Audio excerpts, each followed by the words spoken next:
सोच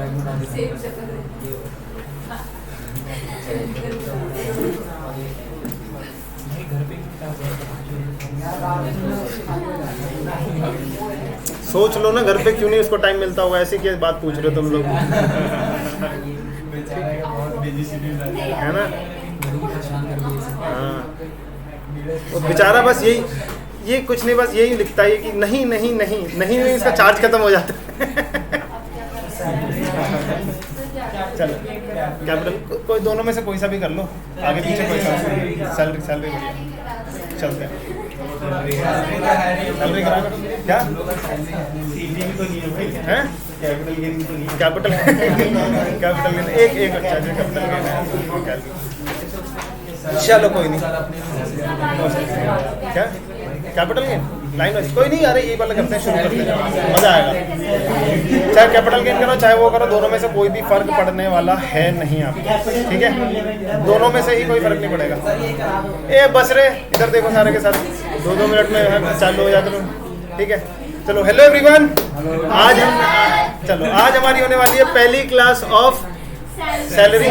तो आज हम पहली क्लास शुरू करते हैं। चलो दोस्तों, welcome everyone taxation with Sunil Raut के शो पर बहुत बहुत स्वागत है आपका। आज हम पढ़ेंगे सैलरी चैप्टर। अच्छा, इसको स्टार्ट करने से पहले सबसे पहले मैं एक बात बता दूं, ये वाला जो चैप्टर होने वाला है वो होने वाला है सबसे आसान, ठीक है? नहीं, अब इससे पहले हमने जितने भी पढ़े थे वो सारी मुश्किलें खत्म हो चुकी है आपकी जिंदगी में, ठीक है? वो मुश्किल था, वो सारी चीजें मुश्किल थी। अब ये देखना, ये जैसे ही हम स्टार्ट करेंगे ये आपको आता चला जाएगा, क्योंकि सैलरी क्या है, सैलरी से आप वाकिफ हो। आदि आपके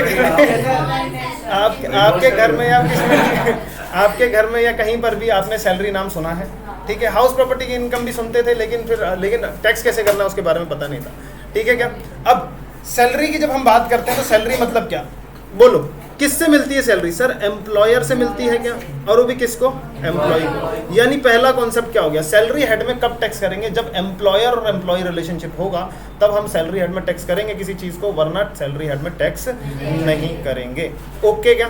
कोई भी अगर बिना एम्प्लॉयर एम्प्लॉय रिलेशनशिप के अगर किसी को कुछ मिलता है तो फिर वो सैलरी हेड में टैक्स नहीं हो सकता है। बात समझे या नहीं समझे?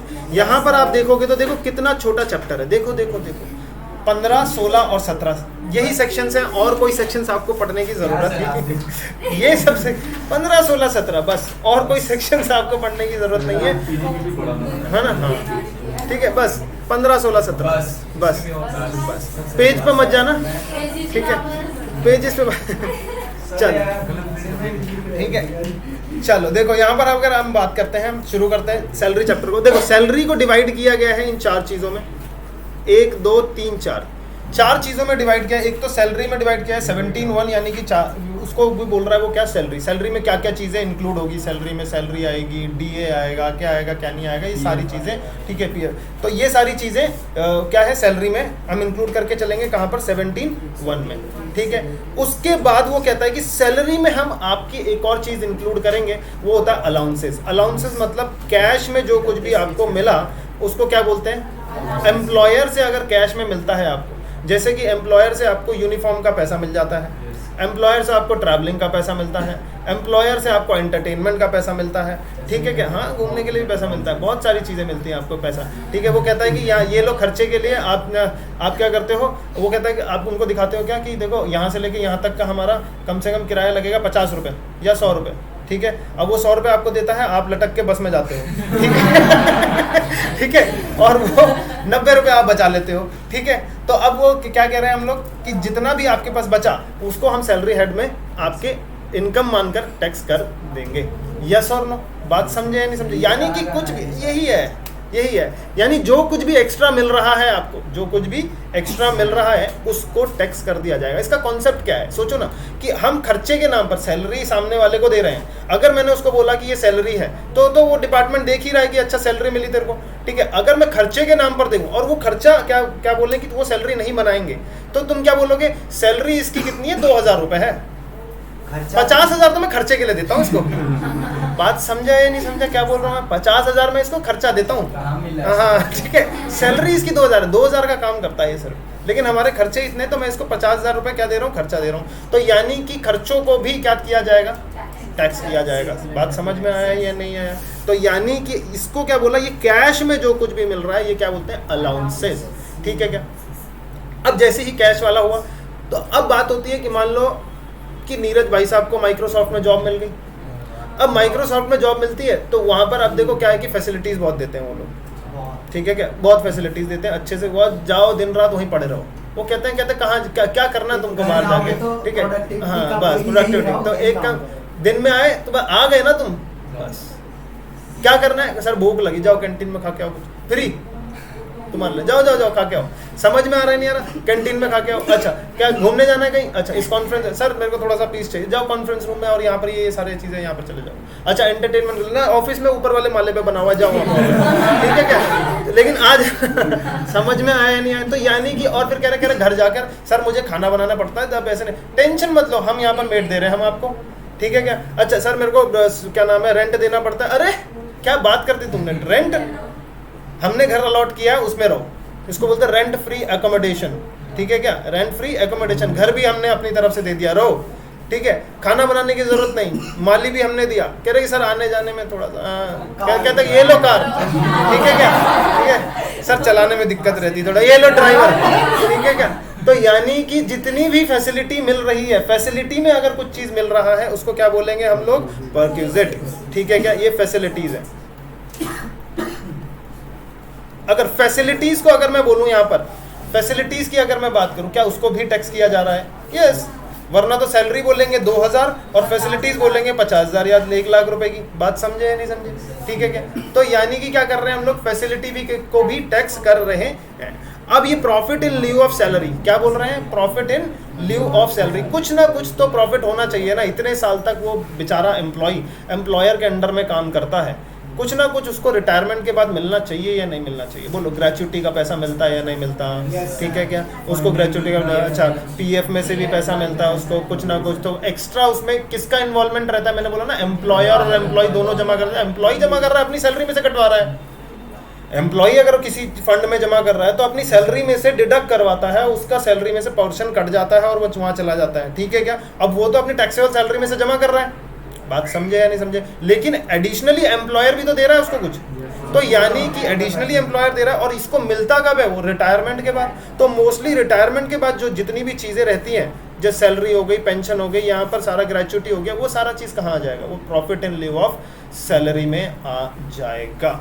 तो यानी कि आपके 4 चीज़ें आपको फाइनल करके चलनी है, एक तो रेगुलरली आपको क्या मिल रहा है सैलरी में, ठीक है, फिर उसके बाद रेगुलरली आपको फिर उसमें से अलाउंसेस अगर कुछ मिले हैं किसी मंथ में, कितने मिले हैं कितने नहीं मिले, ये फिक्स नहीं है, एक तो ये फिक्स पोर्शन हो जाता है थोड़ा सा, ठीक है। अलाउंसेस का अगर मिला है तो बोल देंगे टैक्स है, ठीक है। अच्छा अगर परक्विजिट मिल रहा है तो उसकी परक्विजिट की वैल्यू निकाली जाएगी कि परक्विजिट की कितनी वैल्यू है मार्केट रेट के हिसाब से, और उसको फिर आपकी सैलरी हेड में इनकम बना दिया जाएगा और उस पर टैक्स ले लिया जाएगा। और नेक्स्ट अगर हम बात करें profit in lieu of salary, मतलब साल दर साल काम करता है, लास्ट में अगर उसको कुछ अच्छा मिलता है तो उसको भी हम टैक्सेबिलिटी के दायरे में लेकर आएंगे। ऑल्दो हमने एग्जाम्पशन बहुत दी है उसको कि भाई तूने इतने साल काम किया, ये तूने पैसा बचाया है, तो अंडर सेक्शन 10 के अंडर में तेरे को बहुत सारी एग्जाम्पशन मिलेगी। लेकिन अगर कुछ ज़्यादा ही मिल रहा है तो फिर इतनी पूरा का पूरा हम टैक्स छोड़ सकते नहीं है, तो कुछ ना कुछ तो टैक्स होगा ही होगा। क्या ये बात समझा या नहीं समझा, बोलो ना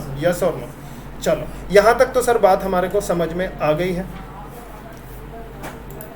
हेलो हेलो चलो हाँ, तो अगर हम बात कर रहे हैं इसके बाद, अब ये सैलरी हेड में इनकम बन जाती है। जैसे हमने क्या पढ़ा, हाउस प्रॉपर्टी में पढ़ा कि हाउस प्रॉपर्टी की इनकम बन गई, फिर उसमें से 24A का स्टैंडर्ड डिडक्शन दे दिया था या नहीं दे दिया था, बोलो ना यस और नो।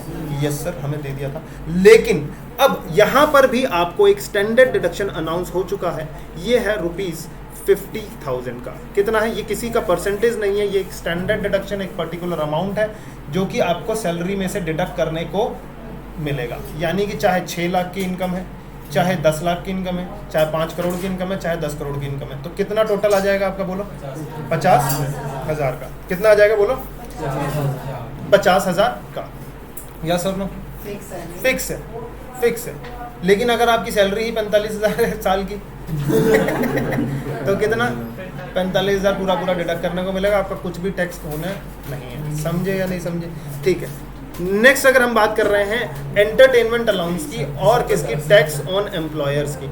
एंटरटेनमेंट अलाउंस यहाँ पर बात करेंगे थोड़ा सा पेंडिंग छोड़कर इसके बारे में, और टैक्स ऑन एम्प्लॉयमेंट की भी बात करेंगे हम थोड़ा सा पेंडिंग करके। ठीक है क्या? यहाँ तक बात समझ में आई क्या? अभी तक क्या देखा आपने? स्टैंडर्ड डिडक्शन 50,000 रुपये तक आपको देना पड़ेगा। ओके है, चलें आगे। चलिए शुरुआत करते हैं हम लोग। यहाँ पर सबसे पहले प्री रिक्विजिशन क्या है यहाँ पर बताओ? एम्प्लॉयर और एम्प्लॉय रिलेशनशिप होना चाहिए। बिना एम्प्लॉयर एम्प्लॉय रिलेशनशिप के यहाँ पर कुछ भी टैक्स नहीं किया जाएगा। चलिए, अगर हम किसी प्रोफेसर की बात करते हैं, उसको क्या मिल रहा है? Type of income. देखो इधर इधर देखो, टाइप्स ऑफ इनकम मिल रहा है। मंथली सैलरी मिल रही है तो वो क्या है? एज एन एम्प्लॉय काम कर रहा है तो उसके सैलरी हेड में टैक्स किया जाएगा। लेकिन अगर उसको एग्जामिनरशिप फीस मिल रही है, जैसे एग्जामिनेशन में उसको एक्स्ट्रा फीस दी जाती है कि भैया खड़े हो और ऐसे देखो कि नीरज चीटिंग कर रहा है या नहीं कर रहा, या सौरभ कर रहा है नहीं कर रहा, समझ में आ रहा है क्या? तो यहाँ पर क्या बोलेंगे हम लोग? उसको वो अदर सोर्सेज में टैक्स होगी, क्योंकि वो उसके एम्प्लॉयर और एम्प्लॉय रिलेशनशिप पे काम नहीं कर रहा है वो।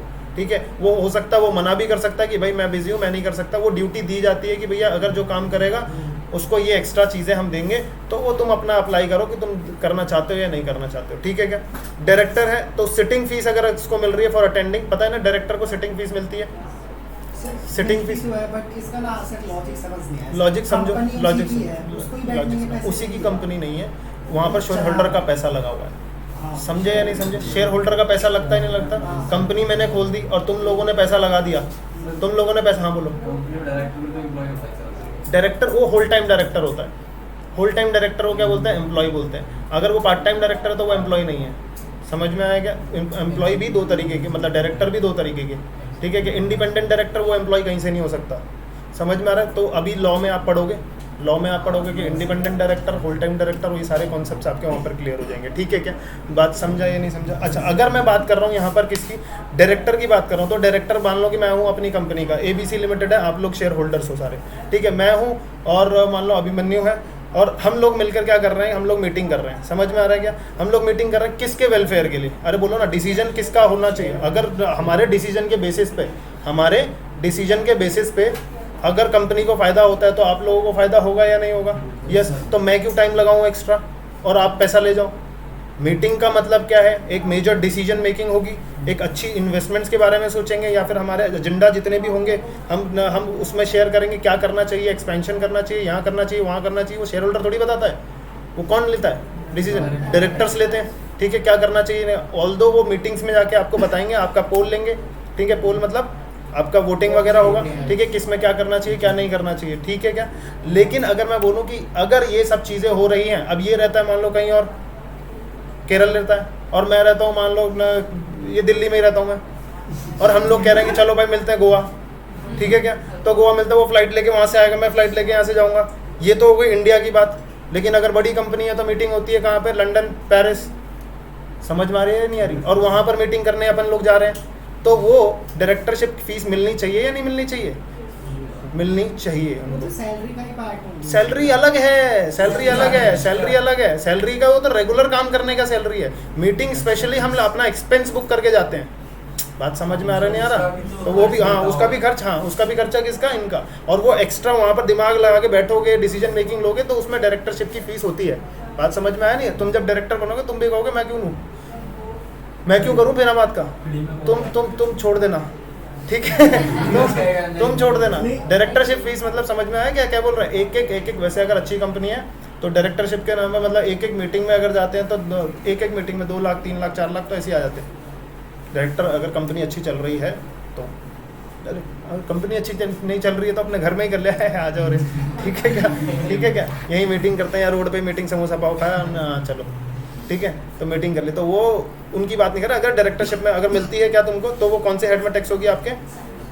ठीक है। एनी अदर इनकम की अगर हम बात कर रहे हैं तो क्या बोल रही हैं? बोलो। Any other income contractual agreement है, अगर वो एम्प्लॉय है कंपनी का, जैसे कि मैनेजिंग डायरेक्टर हो गया, होल टाइम डायरेक्टर हो गया, तो उसको क्या बोलेंगे हम? क्योंकि regular day to day activity में वो क्या रहेगा? इन्वॉल्व रहेगा, तो इसीलिए वो एम्प्लॉय भी कहलाता है और वो सैलरी भी लेता है। सैलरी तो लेता ही लेता है, और जितना परसेंट उसका जितना उसने शेयर खरीद रखा है उसमें प्रॉफिट शेयरिंग भी उसका है। समझ में आया नहीं आया? अच्छा, ऑफिशियल लिक्विडेटर की अगर बात करें, लिक्विडेटर कब अपॉइंट किया जाता है? जब कंपनी लिक्विडेट करती है, कंपनी वाइंड अप होती है, कंपनी लिक्विडेट करती है, ठीक है। As appointed by the court और सेंट्रल गवर्नमेंट ने अगर उसको अपॉइंट किया तो एम्प्लॉय ऑफ सेंट्रल गवर्नमेंट जाएगा, तो उसके सैलरी हेड में टैक्स किया जाएगा। अच्छा, मैनेजर अगर कोई है, remuneration received on monthly basis पे है तो एम्प्लॉय है, या फिर as a percentage of profit है। किस पे है? As a percentage of profit, और वो एम्प्लॉय है तो ठीक है। अच्छा, पार्टनर ऑफ अ फर्म, क्योंकि उसका रिलेशनशिप ही क्या हो गया? एम्प्लॉयर एम्प्लॉय हो गया, इसलिए उसको। अच्छा, partner of a firm, salary, bonus, commission, remuneration from firm कितना भी आ जाएगा अगर उसका बिटवीन में क्या है? बोलो जल्दी से। Relationship between firm and it's partner is not employer और एम्प्लॉय। जो पार्टनर होता है वही मालिक होता है। मतलब अगर मैं बात करूं कि पार्टनर, क्या इसमें अनलिमिटेड लाइबिलिटी पढ़ी है क्या आपने बचपन में, कि पार्टनरशिप फर्म में अनलिमिटेड लाइबिलिटी होती है? तो यानी क्या बोलते हैं? There is no separate existence between the partner and the business. समझ में आ रहा नहीं आ रहा? पार्टनरशिप फर्म और पार्टनर के बीच में सेपरेट एग्जिस्टेंस नहीं है। क्यों? क्योंकि अगर वो पूरा नहीं कर पाया liability in case of loss, तो पार्टनर्स पूरा करेंगे। तो इसीलिए there is no separate existence. तो यानी कि हम क्या बोल रहे हैं? हम एम्प्लॉय नहीं है, हम ही हैं जो ये है। तो यानी कि क्या है? एम्प्लॉयर एम्प्लॉय रिलेशनशिप नहीं है, तो उनके किस हेड में टैक्स किया जाएगा? जो कुछ भी मिलेगा क्या? पीजीबीपी में टैक्स किया जाएगा। And it is nothing but appropriation of profit. जो भी प्रॉफिट का सैलरी मिल रहा है, उनको बोनस मिल रहा है, कमीशन मिल रहा है, ठीक है, रेम्यूनरेशन फ्रॉम दी फर्म से कुछ भी उठा रहे हैं, वो उनके पीजीबीपी हेड में टैक्सेबल होगा। कौन से हेड में? पीजीबीपी हेड में टैक्सेबल होगा। पार्टनर के पीजीबीपी हेड में टैक्सेबल होगा, ये याद रखना कॉन्सेप्ट। एमपी और एमएलए सैलरी रिसीव करते हैं, बोलो जल्दी से, सैलरी, लेकिन वो मेंबर ऑफ पार्लियामेंट होते हैं, कहीं के एम्प्लॉय होते हैं क्या वो? नहीं। तो यानी कि अगर मैं बोल रहा हूँ यहाँ पर क्या हो जाएगा? उनके अदर सोर्सेज में टैक्स किया जाएगा। नेक्स्ट अगर बोल रहा हूँ, ट्रेजरर ऑफ बैंक, ये क्या है? इनकम अगर रिसीव हो रही है as an employee of the bank है तो सैलरी में जाएगा, नहीं है तो किस में जाएगा? अदर सोर्सेज में। अच्छा, for not carrying on any profession, अगर क्या बोल रहे हैं? For not carrying on any profession, यानी कि क्या बोल रहे हैं? Employee receives any money from his employer, income arising from employment, employment से अगर जा रहा है तो सैलरी में, अदरवाइज ग्रेचुटी, बोनस, कमीशन वगैरह ये सारी की सारी तो एम्प्लॉय को ही दी जाती है, किसी दूसरे को दी जाती है क्या? नहीं ना। तो यहाँ पर कितना आ जाएगा? सैलरी आ जाएगा। Salary receive by the proprietor, proprietor मतलब क्या होता है? खुद की ओन पर्सन, यानी ओन पर्सन बोल रहा हूँ, मतलब कि सिंगल पर्सन, सोल प्रोप्राइटरशिप जिसको बोलते हैं हम लोग, ठीक है क्या? अच्छा, उसकी जितनी भी इनकम होगी वो क्या चीज़ होगी? उसी की इनकम है क्या वो? तो यानी कि वो इसमें जाएगा, पीजीबीपी में जाएगा, पीजीबीपी में जाएगा, ठीक है क्या? Pension receive by the widow, window को पेंशन मिल रही है, यानी कि अगर हस्बैंड की डेथ हो जाती है और पेंशन किसके नाम पर आ जाती है? विडो, वाइफ के नाम पर आ जाती है, या फिर लीगल हेयर के नाम पर आ जाती है, ठीक है क्या? Of deceased employee is not taxable as salary, तो क्या चीज़ हो जाएगा? क्यों? क्योंकि वहाँ पर कोई भी एम्प्लॉयर एम्प्लॉय रिलेशनशिप नहीं बचता है, ठीक है क्या? ठीक है, ओके क्या? तो वो कौन सा है? क्या चीज़? Treasurer of bank. ट्रेजरर का मतलब होगा जो टेक केयर करता है ऑल दी, जितना भी सारी चीज़ें होती है ना वहाँ पर, जैसे अगर उसके अंडर में क्या बहुत सारी चीज़ें आती है, जैसे कि अगर लॉकर्स का जितना भी सामान रखा है तुमने वो आ जाता है, और ट्रेजरी में उनका सबसे पहले पैसा, कि जो तुम्हारा जमा किया गया पैसा आता है वो उसके अंडर में रहता है, कि उसके अंडर में है, उसकी रिस्पॉन्सिबिलिटी है कि कोई भी दिक्कत नहीं होनी चाहिए कि यहाँ से कहीं पे उनके सारी, तो मतलब वो एम्प्लॉय के तौर पे, अगर वो एम्प्लॉय के तौर पर ले रहा है कुछ भी तो वो क्या, लेकिन अगर वो एडिशनली कुछ लेता है अलग सर्विसेज देने का तो फिर वो क्या जाएगा उसके अदर सोर्सेज। बात समझ में आई क्या? ठीक है, मतलब बहुत सारी रिस्पॉन्सिबिलिटी होती है, एक रिस्पॉन्सिबल मैन होता है जो सारी चीज़ों को हैंडल करता है वहाँ पर। अब इसकी रिस्पॉन्सिबिलिटी आप गूगल पे चेक कर सकते हैं क्या क्या रिस्पॉन्सिबिलिटी होगी, आपको पता लग जाएगी। नेक्स्ट अगर हम बात करेंगे चार्जिंग सेक्शन ऑफ सैलरी, कौन सा चार्जिंग सेक्शन था? 15। तो सबसे पहले क्या बोल रहे हैं हम लोग यहाँ पर कि 15 अगर चार्जिंग सेक्शन है तो यहाँ पर क्या बोल रहे हैं 15 ABC क्या बोलता है? सैलरी टैक्स की जाएगी due or paid whichever is earlier के बेसिस पे, and any arrears of salary shall be taxable on receipt basis. यानी क्या बोला कि जिस दिन ड्यू होगा और जिस दिन पहले मिलेगा, अगर मान लो कि अगर मैं बोल रहा हूँ कि एडवांस में अगर आपको सैलरी मिल गई, बोलो जल्दी से, एडवांस सैलरी यानी अप्रैल, अगर मान लो नेक्स्ट ईयर के 2 महीने की सैलरी आपको इस साल मिल जाती है तो क्या इस साल टैक्स हो जाएगी या नहीं हो जाएगी? इस साल टैक्स हो जाएगी। लेकिन अगर मैं बोलूँ इस साल की सैलरी ड्यू हो चुकी है बट इस साल की कुछ सैलरी आपको नेक्स्ट ईयर में मिलती है, तो क्या इसी साल टैक्स हो जाएगी क्या? तो नेक्स्ट ईयर में टैक्स होगी, इसी ईयर में ना। रिसीव नहीं, वो एरियर्स थोड़ी है। मैंने बोला इस साल से रिलेटेड सैलरी मिल रही है। एरियर्स का क्या मतलब बनाया था? बैक डेट से हमको क्या वो सैलरी बढ़ गई और वो इस साल मिल रही है। बात समझ में आया क्या? बैक डेट से अगर कुछ चीज़ बढ़ जाती है, सैलरी में इंक्रीमेंट हो जाता है और वो पूरा का पूरा एक एक्यूमुलेट होके, एक अमाउंट एक्यूमुलेट होके हमें इस साल में मिलता है, दैट इज कॉल्ड क्या एरियर्स ऑफ सैलरी। तो एरियर्स मतलब हाँ, एरियर का मतलब ये नहीं हो सकता जैसे इस साल की सैलरी हमें अभी तक मिली नहीं पर्टिकुलर। नहीं, जो फिक्स है वो एरियर में नहीं आएगी। मिली नहीं का वो रीज़न अलग है ना। एक होता है कि एरियर्स ऑफ सैलरी आप ज़्यादातर देखेंगे गवर्नमेंट एम्प्लॉय को मिलता है ज़्यादातर, क्योंकि प्राइवेट में वो मना कर देते हैं कि भाई भैया है या तो नहीं है, ठीक है क्या। अब प्राइवेट में क्या होता है, वहाँ पर जैसे सेंट्रल गवर्नमेंट के अगर कोई एम्प्लॉय है तो वहाँ पर बोलते हैं कि ये हमारा पे स्केल था, यहाँ पर इतना इंक्रीमेंट लगना चाहिए था, बट इस बार इंक्रीमेंट लगा ही नहीं हमारा। तो यानी कि सेंट्रल गवर्नमेंट के सारे एम्प्लॉयज़ का इंक्रीमेंट नहीं लगा, तो उन्होंने क्या केस कर दिया, कहाँ पर, कोर्ट में जाके केस किया। तो उनका फिर फैसला आया कि नहीं उनको एरियर्स देना चाहिए। समझ में आ रहा है क्या? या फिर उनके बड़े जो डायरेक्टर्स वगैरह वहाँ बैठे हैं, जो डिपार्टमेंट्स के डायरेक्टर्स वगैरह, उनके पास नोटिस गया, उन्होंने बोला ठीक है हम पास कर रहे हैं, वो भी कितने, पिछले 10 सालों का सैलरी आपको पास कर रहे हैं। पास हुआ नहीं था बट अब पास कर रहे हैं हम, पिछले 10 सालों से 5-5 हज़ार हर महीने का एक्स्ट्रा आपको एक्यूमुलेट होकर आपको इस साल में मिल जाएगा। तो वो उसको क्या बोलेंगे हम, एरियर्स ऑफ सैलरी। बात समझ में आए? पिछले साल की सैलरी नहीं मिली मेरे को, यानी जो है वो नहीं मिली, तो वो एरियर थोड़ी है, वो अनपेड सैलरी है। वो क्या है? अनपेड सैलरी है। बात समझ में आया क्या? तो दोनों में डिफरेंस है। तो यानी कि ये कौन सी होगी, अनपेड सैलरी, जो कि नेक्स्ट ईयर में मिल रही है, लेकिन वो ड्यू बेसिस पे। क्या बोला था, ड्यू कब हुई, इस साल में। तो due or paid whichever is earlier, due or paid whichever is earlier. तो यानी कि सिंपल शब्दों में अगर मैं बोलूँ, सैलरी चाहे एडवांस में मिल रही है या फिर आपको बाद में मिल रही है, इस साल की सैलरी इसी साल टैक्स होने वाली है। नेक्स्ट ईयर की इस साल मिल गई तो इसी साल टैक्स हो जाएगी। तो यानी अगर नेक्स्ट ईयर में दोबारा मिलेगी, क्या वो सैलरी टैक्स होगी दोबारा 2 महीने की? नहीं, दोबारा नहीं होगी। समझ में आ रहा है क्या? ओके क्या? यानी अगर आपको रिसिप्ट बेसिस है, या तो रिसिप्ट या तो due, which ever is earlier, तो जितना भी मिलेगा वो तो टैक्स करेंगे। अगर कुछ ड्यू हो गई या नहीं मिला, वो भी इस साल ही टैक्स होगा। लेकिन एरियर्स को हम जब मिलेगा तब, क्योंकि अभी पास ही नहीं है, तो लॉजिकल बनता है या नहीं बनता? पास ही नहीं है, तुम इस साल टैक्स लेते चलो, पता नहीं देगा या नहीं देगा, तुम हमसे टैक्स ले रहे हो। जब पास हो जाएगा, रिसिप्ट आएगा, जिस साल में मिलेगा उस साल में टैक्स होता रहेगा। यस और नो बोलो, बात समझा या नहीं समझा? तो यानी कि ये एक्सप्लेनेशन हो गया हमारा एडवांस सैलरी का। अच्छा, any salary, bonus, commission, remuneration by whatever name called due to or received by the partner of firm. बोलो किस में, सैलरी में जाएगा या नहीं जाएगा? नहीं जाएगा ना, वो किस में जाएगा, वो PGBP में जाता है। तो यहाँ पर सैलरी में नहीं आएगा।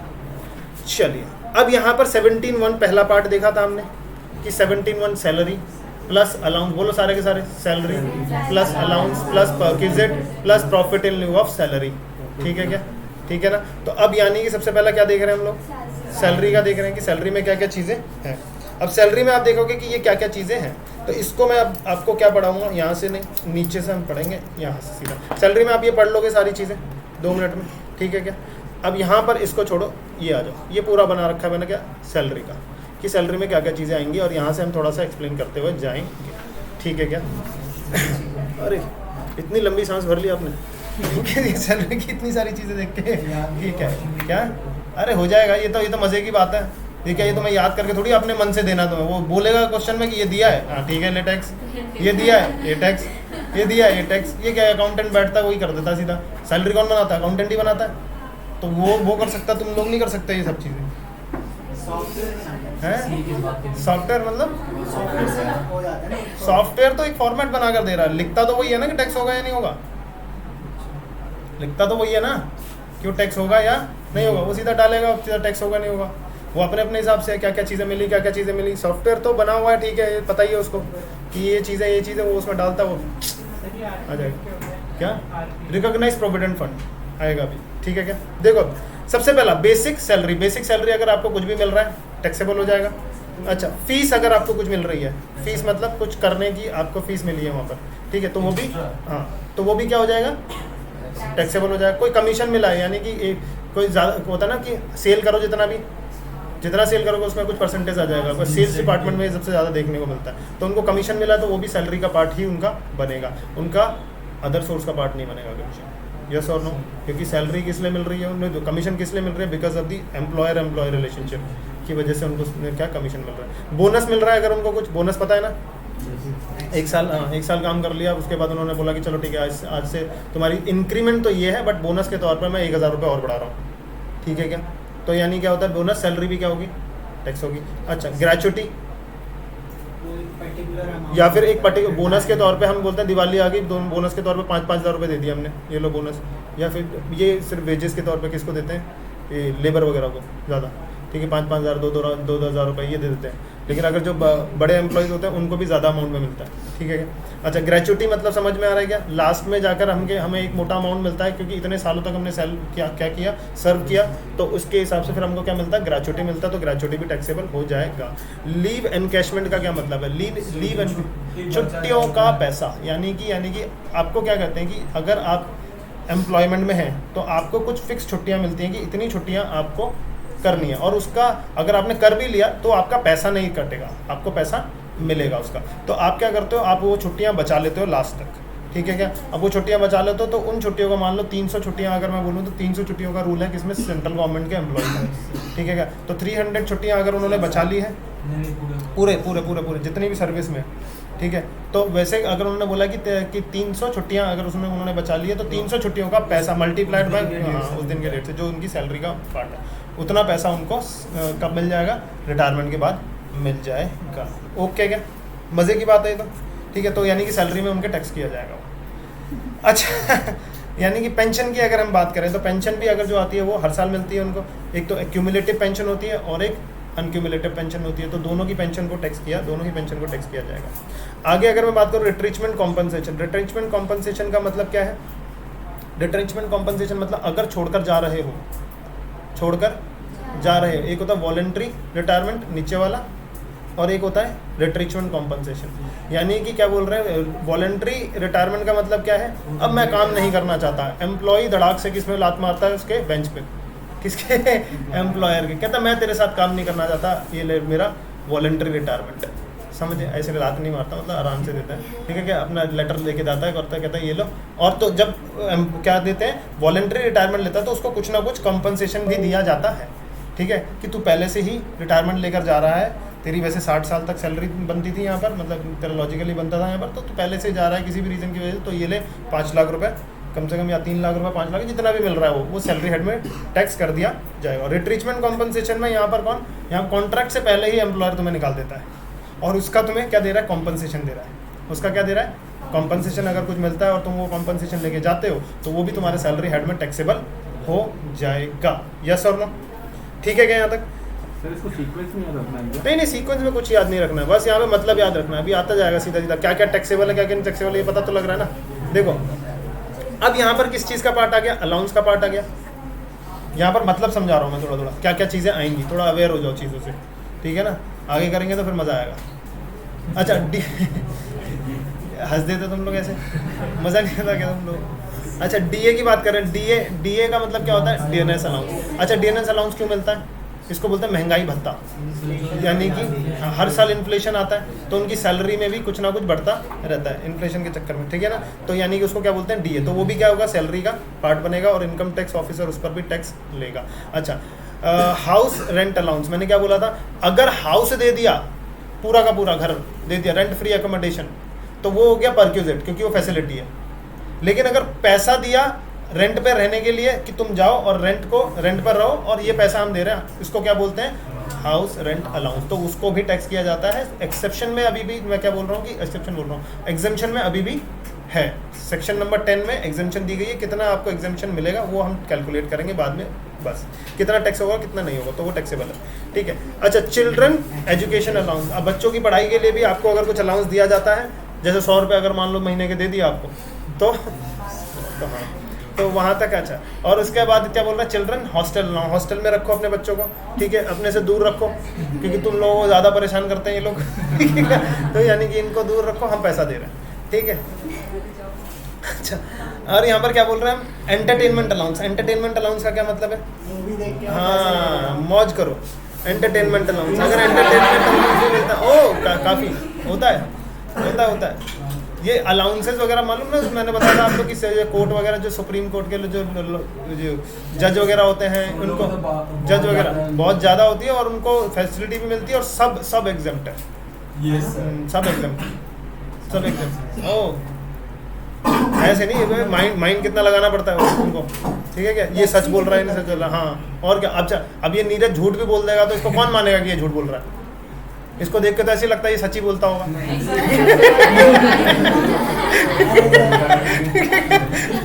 ठीक है, अगर झूठ भी बोलता तो उसको कितना दिमाग लगाना पड़ेगा इसको पकड़ने के लिए, ठीक है क्या? तो यानी वो टेंशन में भी आ सकता है, ठीक है। मतलब उन्हें टेंशन ना हो इसलिए एग्जैम्प्ट है। हाँ, मतलब वो है इतना, मतलब एक लॉजिकल वे में है कि मतलब वो इस मतलब किसको अगर दिया गया है तो वो फैसिलिटी के तौर पर दिया जाता है कि भाई अगर जिसकी नेचर ऑफ जॉब अगर देखोगे तो नेचर ऑफ जॉब खतरनाक ही होती है। अगर क्रिमिनल केसेस हैंडल कर रहा है जज तो और खतरनाक है, अच्छा जज ये है और पता लग जाए यहाँ रहता जज, फैसला देने से पहले ही ठीक है, कहानी खत्म। मेडिकल अलाउंस का मतलब क्या है? आपको अगर मेडिकल ट्रीटमेंट करानी है तो उसके लिए आपको पैसा मिला था, ठीक है, तो उसको पैसा दिया गया है तो वो भी टैक्सेबल। अच्छा, ये कितना आ जाएगा? Convince allowance. कन्वेंस अलाउंस मतलब आने जाने का खर्चा, ठीक है क्या? अच्छा, तो यहाँ पे सिटी कॉम्पनसेटरी अलाउंस, यानी कि एक जगह से कभी कभी आपको दूसरी जगह भेजा जाता है, ठीक है, तो आपको यहाँ पर क्या ट्रांसफर, तो यहाँ पर सिटी कॉम्पनसेटरी अलाउंस दिया जाता है कि भैया आप, यानी कि अगर मान लो दिल्ली में रह रहे हो तो दिल्ली में फैसिलिटी ज़्यादा है, अगर यहीं पर आपको बोल दिया जाए कि वेस्ट बंगाल में जाओ या फिर कहीं पे बिहार में जाओ या फिर उड़ीसा में जाओ, कहीं पे एक जगह पे, ठीक है, तो जहाँ पर फैसिलिटीज़ ज़्यादा नहीं है तो फैसिलिटीज़, या फिर अगर मैं बोलूँ जम्मू में जाओ काम करने, फैसिलिटीज़ ज़्यादा नहीं, आप देखोगे कि ट्रांसपोर्टेशन है ही नहीं ना के बराबर। अच्छा, यहाँ से दिखेगा कि यहीं पहाड़ है लेकिन ये यहाँ से लंबा करते करते वो 2 घंटे 4 घंटे वहीं पे लग गए, ठीक है क्या? ऐसे हो जाएगा, ऐसे देखेगा कि अरे यहाँ जाना है सामने, ठीक है क्या? हाँ, चले जाएंगे, हाँ खुद के जाएंगे, ठीक है। तो यानी कि अब क्या बोल रहे हैं, अब फैसिलिटी ज़्यादा नहीं है तो पैसा खर्चा होगा नहीं होगा तुम्हारा ज़्यादा, तो तुम्हें क्या देते हैं? सिटी कॉम्पनसेटरी अलाउंस देते हैं। और कभी कभी ये तुम्हारा मनोबल बांधने के लिए भी देते हैं कि वहाँ कोई किसी को बोलते हैं दिल्ली, हर किसी को ट्रांसफ़र मान लो कहाँ चाहिए, दिल्ली में चाहिए, जॉब में हर किसी को दिल्ली में ट्रांसफ़र चाहिए कि भैया हमारा दिल्ली ट्रांसफ़र कर दो, या फिर अपने होम टाउन में, या तो हमारे होम टाउन में कर दो या फिर कहीं और भेज रहे हो तो हमें दिल्ली में दे दो। समझ में आ रहा है? क्योंकि दिल्ली में फैसिलिटीज़ ज़्यादा है, दिल्ली में अरे ट्रैवल बहुत आसान है यहाँ पर सबसे ज़्यादा, ठीक है। और मुंबई में भी, मुंबई से भी आसान यहाँ पर है। मुंबई गया है कोई? मुंबई का लोकल ट्रेन गए हो? ठीक है, एक बार चढ़ोगे अपने आप उतार देंगे तुम्हें, ठीक है क्या?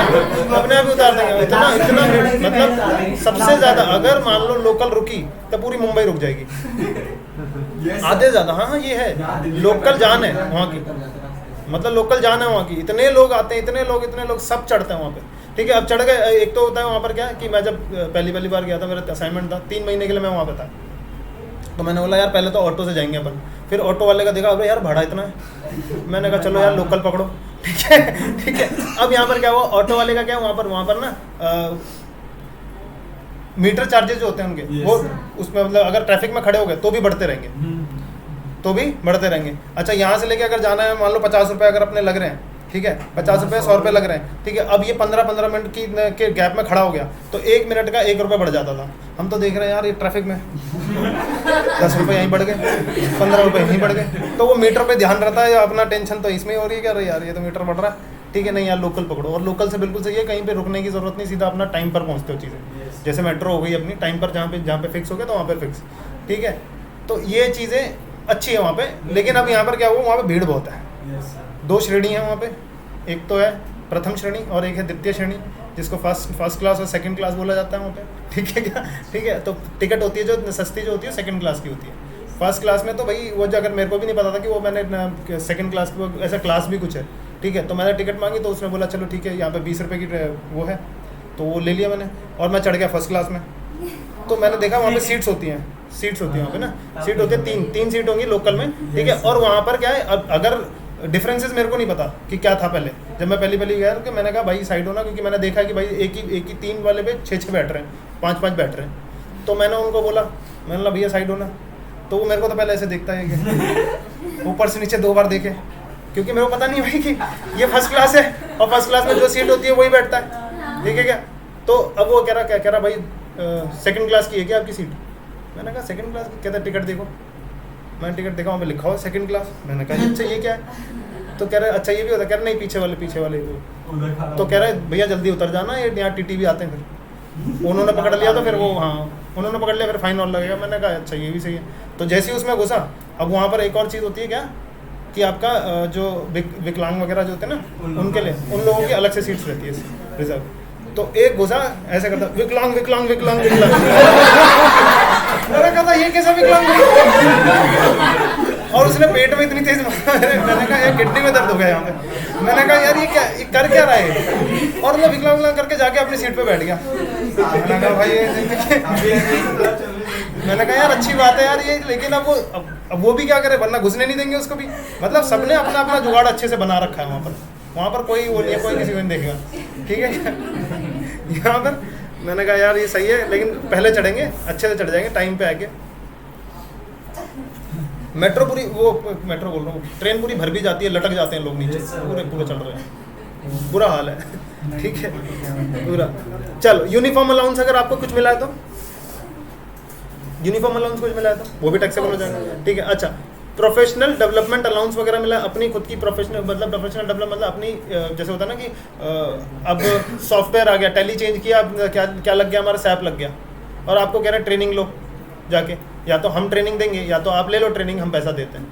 समझ में आ रहा है कि तो अपना पर्सनली क्या हो गया, डेवलपमेंट हो रहा है नहीं हो रहा, तो उसके लिए ट्रांसपोर्टेशन अलाउंस दिया, और अदर अलाउंसेस कुछ भी मिल रहा है वो टैक्सेबल हो जाएगा, ठीक है क्या। परक्यूजिट ये जो है ये सारी चीज़ें हम कहाँ पे पढ़ेंगे, परक्यूजिट वाले सेक्शन में पढ़ेंगे। ग्रॉस सैलरी बन गई, हम चारों चीज़ें ऐड करके इसमें से लेस किया जाएगा, कितना है 5,000, 50,000 रुपये, ठीक है। एंटरटेनमेंट अलाउंस, और यहाँ पर आ जाएगा क्या, टैक्स ऑन एम्प्लॉयमेंट और प्रोफेशनल टैक्स आ गया, ठीक है क्या। तो चलो सबसे पहले हम स्टार्ट करते हैं कैलकुलेशन आ गई हमारी किस चीज़ की, बेसिक सैलरी की। सबसे पहले बोला था बेसिक सैलरी निकालने का, तो बेसिक सैलरी कितना है बताओ जल्दी से। हमारा बेसिक सैलरी है यहाँ पर देखो, जो भी सम पेड किया जाएगा यहाँ पर वो क्या होगा, वो फुल्ली टैक्सेबल होगा, फुल्ली टैक्सेबल। अब बेसिक सैलरी निकाला कैसे जाएगा, देखो यहाँ पर क्या बोल रहा है। सबसे पहले वो बेसिक सैलरी का ना इस तरीके से देता है, कुछ इस तरीके से देगा, कैसा ऐसा देगा आपको। देखो इस गिवन एस 5,000, फिर 1,000, फिर 8,000, फिर 2,000, फिर 12,000। तो मतलब इसका क्या है, पहले शुरुआत आपकी की जाएगी हर साल 5,000 रुपये आपको मिलेंगे, ठीक है क्या। नेक्स्ट ईयर से आपका 1,000 इंक्रीमेंट लगता रहेगा, हर साल में आपका इंक्रीमेंट कितना लगेगा, 1,000 तक, जब तक आपकी सैलरी कहाँ तक नहीं पहुँच जाती, 8,000 तक, ठीक है क्या। 8,000 तक पहुँचेगा, आ जाओ बाहर आ जाओ, ठीक है। अच्छा इधर देखो 8,000 तक आ जाएगा, अकेले में मुस्कुरा रहा लड़का। और उसके बाद नहीं आ जाओ यहाँ पे देखो, और 8,000 के बाद 2,000 बढ़ती जाएगी, तो 12,000 रुपये तक बढ़ जाएगा, ठीक है क्या। 8,000 रुपये तक के बाद फिर वो 12,000 तक आ जाएगा। 12,000 के बाद क्या होगा फिर, यानी कि ये स्लैब रेट बढ़ता जाएगा। बात समझ रहे हो कैसे, अगर ये स्लैब रेट है तो मतलब जब तक 5,000 हर साल कितना बढ़ेगा, 1,000 बढ़ता जाएगा, और जब तक 8,000 नहीं हो जाती, 8,000 के बाद 2,000 बढ़ता जाएगा, जब तक 12,000 नहीं हो जाती, ठीक है क्या। ये यानी कि इसका मतलब यही हो गया, ठीक है क्या। Till the salary reaches the scale of 12,000, ये सारी चीज़ें हो गई हैं। चलो आओ कैलकुलेट करते हैं, कॉपी निकाल लो। मंथली बनना था क्या मंथली नहीं, साल का बना रहा हूँ। देखो अगर आपका मैं बात कह रहा हूँ यहाँ पर, आपका जो बेसिक स्केल है, देखो इधर बेसिक स्केल जो है वो है आपका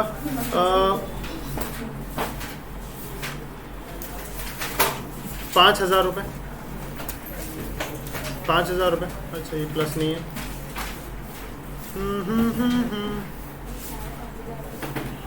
बेसिक स्केल ये है आपका 1,000 रुपये।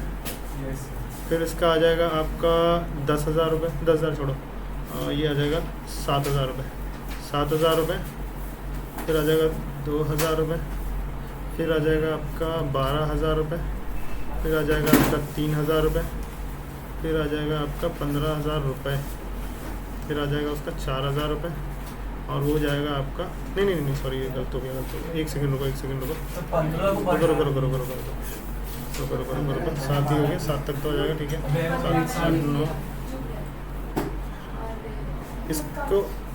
इसको 11 लिखो, इसको सर इसको 12 को 11 लिखो, 11 हो जाएगा 11।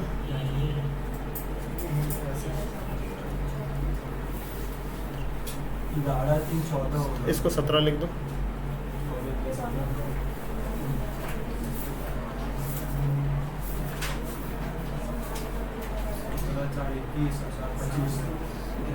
तो ये 21,000 लिख दो।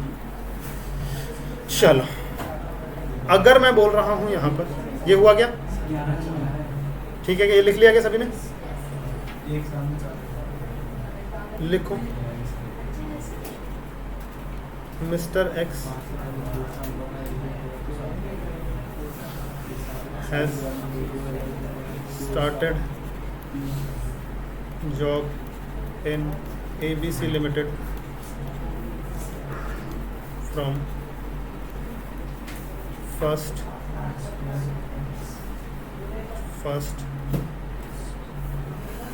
2018 नहीं 16 लिखो, ठीक है क्या? 1st 2016।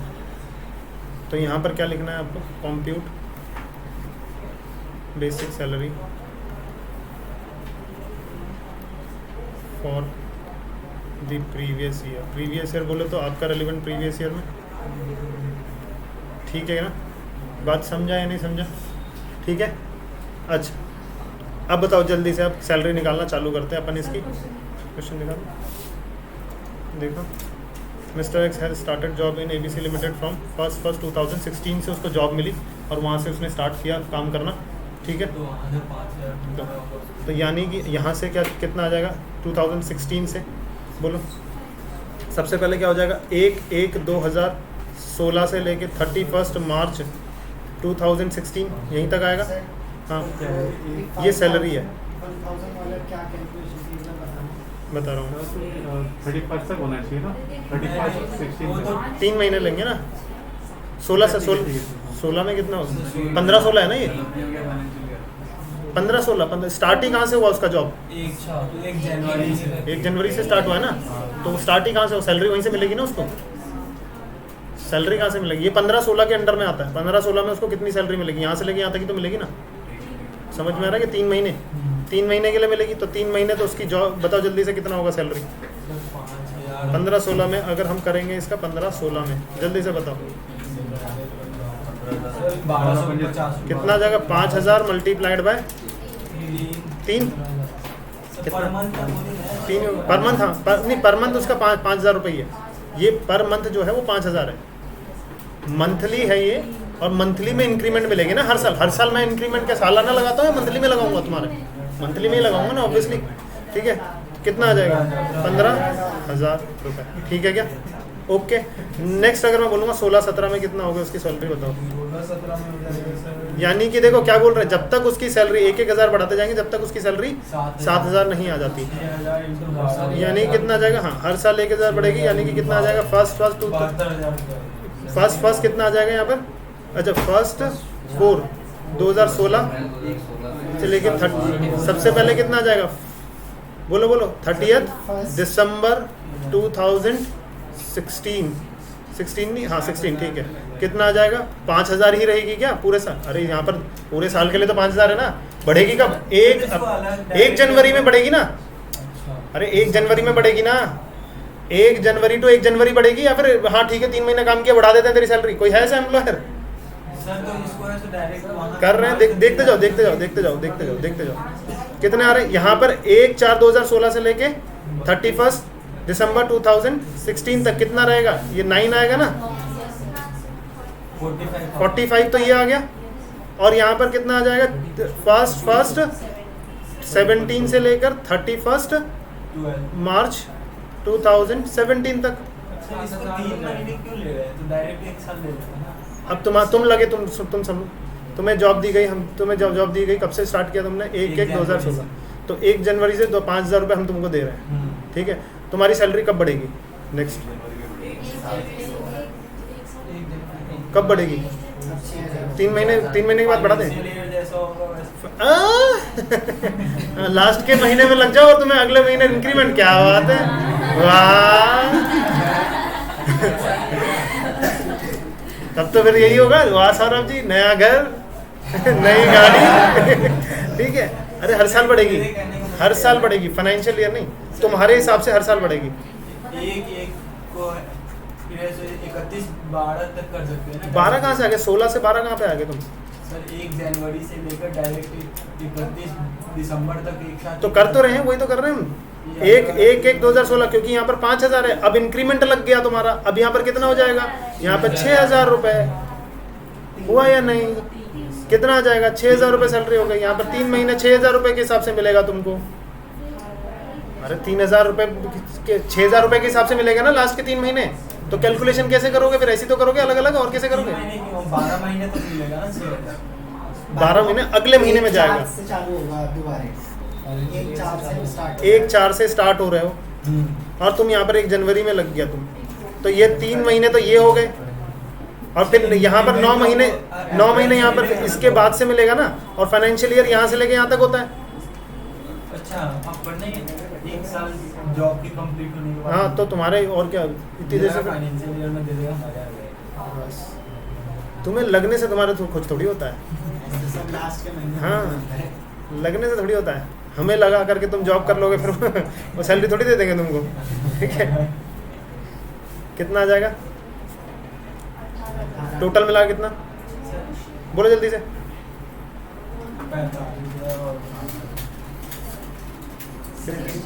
78 8 आ रहा है। 63 ना, ऊपर में भी जो है। हाँ, ऊपर में थोड़ी, अरे इन दोनों को सिर्फ 45 में 18 हो। हाँ 63,000 ना, हाँ तो 63,000 आ गया। सैलरी किसका है ये? 16-17 में आपको इतनी सैलरी दी जाएगी, इतनी टैक्सेबल होगी। बात समझ में आ रहा है? 17 और 18 जल्दी से निकालो। 7,000 से मिलेगा। 17-18 तो 1 अप्रैल 2017 से लेके 31 नहीं ये कितना आ जाएगा? 3/4 सही तो है सर। सही है। सही है ना? हाँ ठीक है। और 31 दिसंबर 2017 तक कितना बोलो? 6,000 मल्टीप्लाइड बाय 9 और बाकी फॉर 3 मंथ्स के लिए कितना आ जाएगा? 21 कितना आ जाएगा? 7,000 इंटू 3 कितना आ जाएगा? ये कितना हो गया? ये 54,000 एंड 21,000। अरे ये तो पता ही हो गया, 75,000 टोटल मिला के ये आ गया। नेक्स्ट 18 एंड 19 में, 18 एंड 19 में फॉर फर्स्ट ये लिख दूँ ना? हाँ तो सर यही साइकिल फर्स्ट, हाँ देख लो साइकिल बनानी है फॉर फर्स्ट। लंबा चेंज चला जाएगा। कहाँ चल लंबा जा रहा है, खत्म हो जाएगा अभी। देखो फॉर फर्स्ट क्या है? अप्रैल फॉर फर्स्ट 9 मंथ्स ना, यस सर। 9 मंथ्स के लिए कितना आ जाएगा बोलो? 7,000 मल्टीप्लाइड बाय 9 कितना आ जाएगा? 63,000। फॉर 3 सर मंथ्स 9,000 into 3 कितना आ जाएगा? अब यहाँ पे 7,000 से कितना इंक्रीमेंट लगेगा? हाँ अब समझ में आया ना ये स्लैब। 7,000 से 2,000 बढ़ेगा, तो 2,000 बढ़ेगा तो कितना आ जाएगा? 9,000 × 3 देगा 27,000। 27,000। तो यानी कि टोटल 90,000 आपका टैक्सेबल होगा। हाँ बिल्कुल। फिर यहाँ पे 19-20 आ जाएगा। 19-20 में फर्स्ट 9 मंथ्स का बता दो जल्दी से। 9,000 मल्टीप्लाइड बाय 81,000। 9,000 मल्टीप्लाइड बाय 9 आ जाएगा, 81,000 ये आ गया। और फिर 3 मंथ्स का बता दो जल्दी से। 11,000 into 3। 11,000 इंटू 3 कितना आ जाएगा? 33,000 टोटल मिला के यहाँ पे आ गया 4 और 14,000। ये टैक्स हो जाएगा उसके 19-20 में। ओके क्या बोलो जल्दी से? 20 एंड 21 सैलरी कितनी आ गई? 11,000। कब तक के बाद बढ़ने वाली है उसकी सैलरी? 11,000 अभी आएगा ना सर वो। 11,000 आ गया ना? अभी 9 मंथ्स में और मिलेगा ना। हाँ मतलब अब 11 के बाद ही बढ़नी है ना उसकी। 11 के बाद फिर 14 हो जाएगा। हाँ 14 हो जाएगी सैलरी। हाँ मंथ्स कितना आ जाएगा? 9 मंथ्स का 11,000 11 करवा दिया था वो। 11 मल्टीप्लाइड बाय 9 कितना आ जाएगा? 99,000। फिर उसके बाद 3 मंथ्स का जल्दी से बता दो। 14,000। फिर 14,000 मल्टीप्लाइड बाय 3 42,000। 42,000 ये कितना है 99 है ना 1,41,000।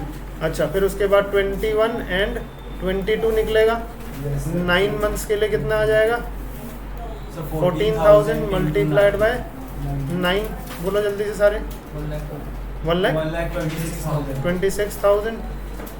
उसके बाद कितना आ जाएगा 3 मंथ्स का फिर उसके बाद 17 हो जाएगा क्या कितना 3,000 पड़ेगा 14 के बाद ठीक है कितना आ जाएगा 3 मंथ्स 51,000 टोटल मिला कितना आ जाएगा 1,77,000 ठीक है फिर 22 से लेके 23 अब ये आ गए हम किसमें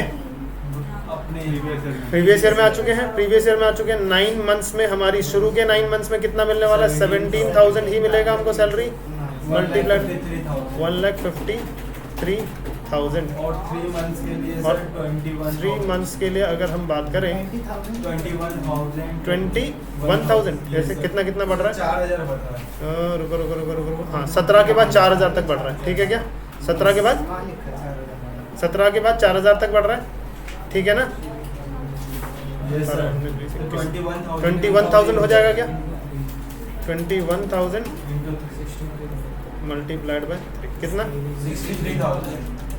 63,000 ठीक है क्या तो आपकी इस साल में सैलरी कितनी टैक्स होगी 16,000 रुपये और एक मजे की बात बताऊँ ये टोटल निकालने की आपको ज़रूरत सर डायरेक्ट यहाँ से नहीं है। ऊपर वाला से ही कैलकुलेट कर लेंगे तो हो जाएगा कैसे ऊपर वाले से कैलकुलेट कर लोगे भाई गलती कर जाओगे सीधा इंक्रीमेंट निकालना पड़ेगा आपको समझ आ रही है क्या बोल रहा हूँ समझ नहीं आएगा किसकी बात कर रहा हूँ इस चीज़ की बात कर रहा हूँ मैं 9 मल्टीप्लाई करने की ज़रूरत नहीं है आपको क्या करने की बात है मैं क्या बोल रहा हूँ अभी ये कॉन्सेप्ट बताया मैंने पूरा इसमें अगर आपको डायरेक्टली करना है तो आप क्या बोलोगे 17 और 18 में यहाँ पर ये चीज़ करते हुए चलोगे सीधा फर्स्ट 9 मंथ इसका इतना फिर इतना फिर इसके बाद सैलरी 6,000 पे पहुँचे यहाँ पर फाइनेंशियल ईयर देता है तो और easy होगा। हाँ तो वो ये भी दे सकता है और कैसे भी दे सकता है कैलकुलेशन वो कैसे भी दे सकता है हाँ सर एक बार हाँ पूरा क्या मतलब निकालना पड़ेगा अगर मैं डायरेक्टली अगर मैं बोलूँ तो आप कैसे निकालोगे डायरेक्ट अगर इस साल का निकालना है आपको तो 16 ये तो मैंने कैलकुलेशन बताया ना 16-17 ये 15-16 से चालू करना था 15-16 से 15-16 में कितना था 3,000 था ना 15-16 में लास्ट के 3 महीने से चालू हुआ है ना 15-16 था ना 16 है ना हाँ तो उसको 15-16 में आता है ना फिर 16-17 में आएंगे 16-17 में यहाँ पर 3,000 रहेगा और फिर उसके बाद कितना आ जाएगा 3 महीने के लिए 3 महीने के लिए बोलो सर 3 महीने के लिए बात करो। 3,000 अरे बोलो ना कितना सर 9 महीने के लिए भी 3,000 उसके बाद हाँ तो 9 महीने के लिए 3,000 है ना 5,000 नेक्स्ट मंथ से ही बढ़ रहा है क्या पहले 5,000 अच्छा 5,000 से स्टार्टिंग है सॉरी तो सर 3,000 3,000 नहीं 5,000 से स्टार्टिंग मेरे को लगा 5,000 से स्टार्टिंग है हाँ इसके बाद कितना ये 6,000 हो जाएगा देखो ऐसे डायरेक्ट निकाल सकते हो आप फिर उसके बाद अगर ये पता लगा फिर आपका 9 महीने तक 6,000 फिर उसके बाद 17 फिर 17 18 19 पहले ये ऐसे लिख लेना फिर 19 और 20 फिर 20 और 21 और 21 और 22 और 22 और 23 ठीक है क्या तो आपको अगर मैं बोलूँ यहाँ पर 9 महीने और 3 महीने इसको 9 और 3 में डिवाइड करना है 9 और 3 में डिवाइड करोगे 9 और 3 में डिवाइड करोगे तो यानी कि 6 और यहाँ पर कितना आ जाएगा जल्दी से बताते जाओ इधर देख के इधर देखो 6 के बाद कुछ इंक्रीमेंट है 1,000 का इंक्रीमेंट है 7,000 रुपये यहाँ पर हो जाएंगे तो 7,000 यहाँ पर भी हैं और यहाँ पर कितना हो जाएगा फिर 2,000 है 9,000 यहाँ पर हो जाएगा और फिर यहाँ पर फिर 9,000 आ जाएगा फिर 11,000 हो जाएगा 11,000 के बाद फिर से इंक्रीमेंट है कितना पहले 11,000 हुआ ना 9 मंथ्स के लिए 9 के बाद 11 है ना सीधा आगे वाले 9 मंथ्स के लिए 11,000 हाँ तो ये तो मैं लिखने तो दो ठीक है 11,000 उसके बाद 14,000 हो जाएगा फिर यहाँ पर 14,000 हो गए फिर यहाँ पर कितना हो जाएगा फिर 17 के हो गया फिर 17 के बाद यहाँ पर फिर यहाँ पर 17 के और 21 तो यहाँ से सीधा निकल जाएगा 17 के मल्टीप्लाइड बाय 9 और फिर इसके बाद 21 के मल्टीप्लाइड बाय 3 से ये कंफ्यूजन है क्या ये कंफ्यूजन है अब दोनों तरीके मैंने आपको बता दिए हैं, कौन सा तरीका आपको अच्छा लग रहा है वो आप फॉलो कर सकते हैं। इसमें एंटरटेनमेंट अलाउंस ऐड कराएंगे। किसमें? इसमें एंटरटेनमेंट अलाउंस ऐड कराएंगे और डिडक्शन में भी फिर एसपी कर रहे हैं, तो ऐसा एक सेकंड नीरज कुछ मिनट देना, इधर पास कर दो।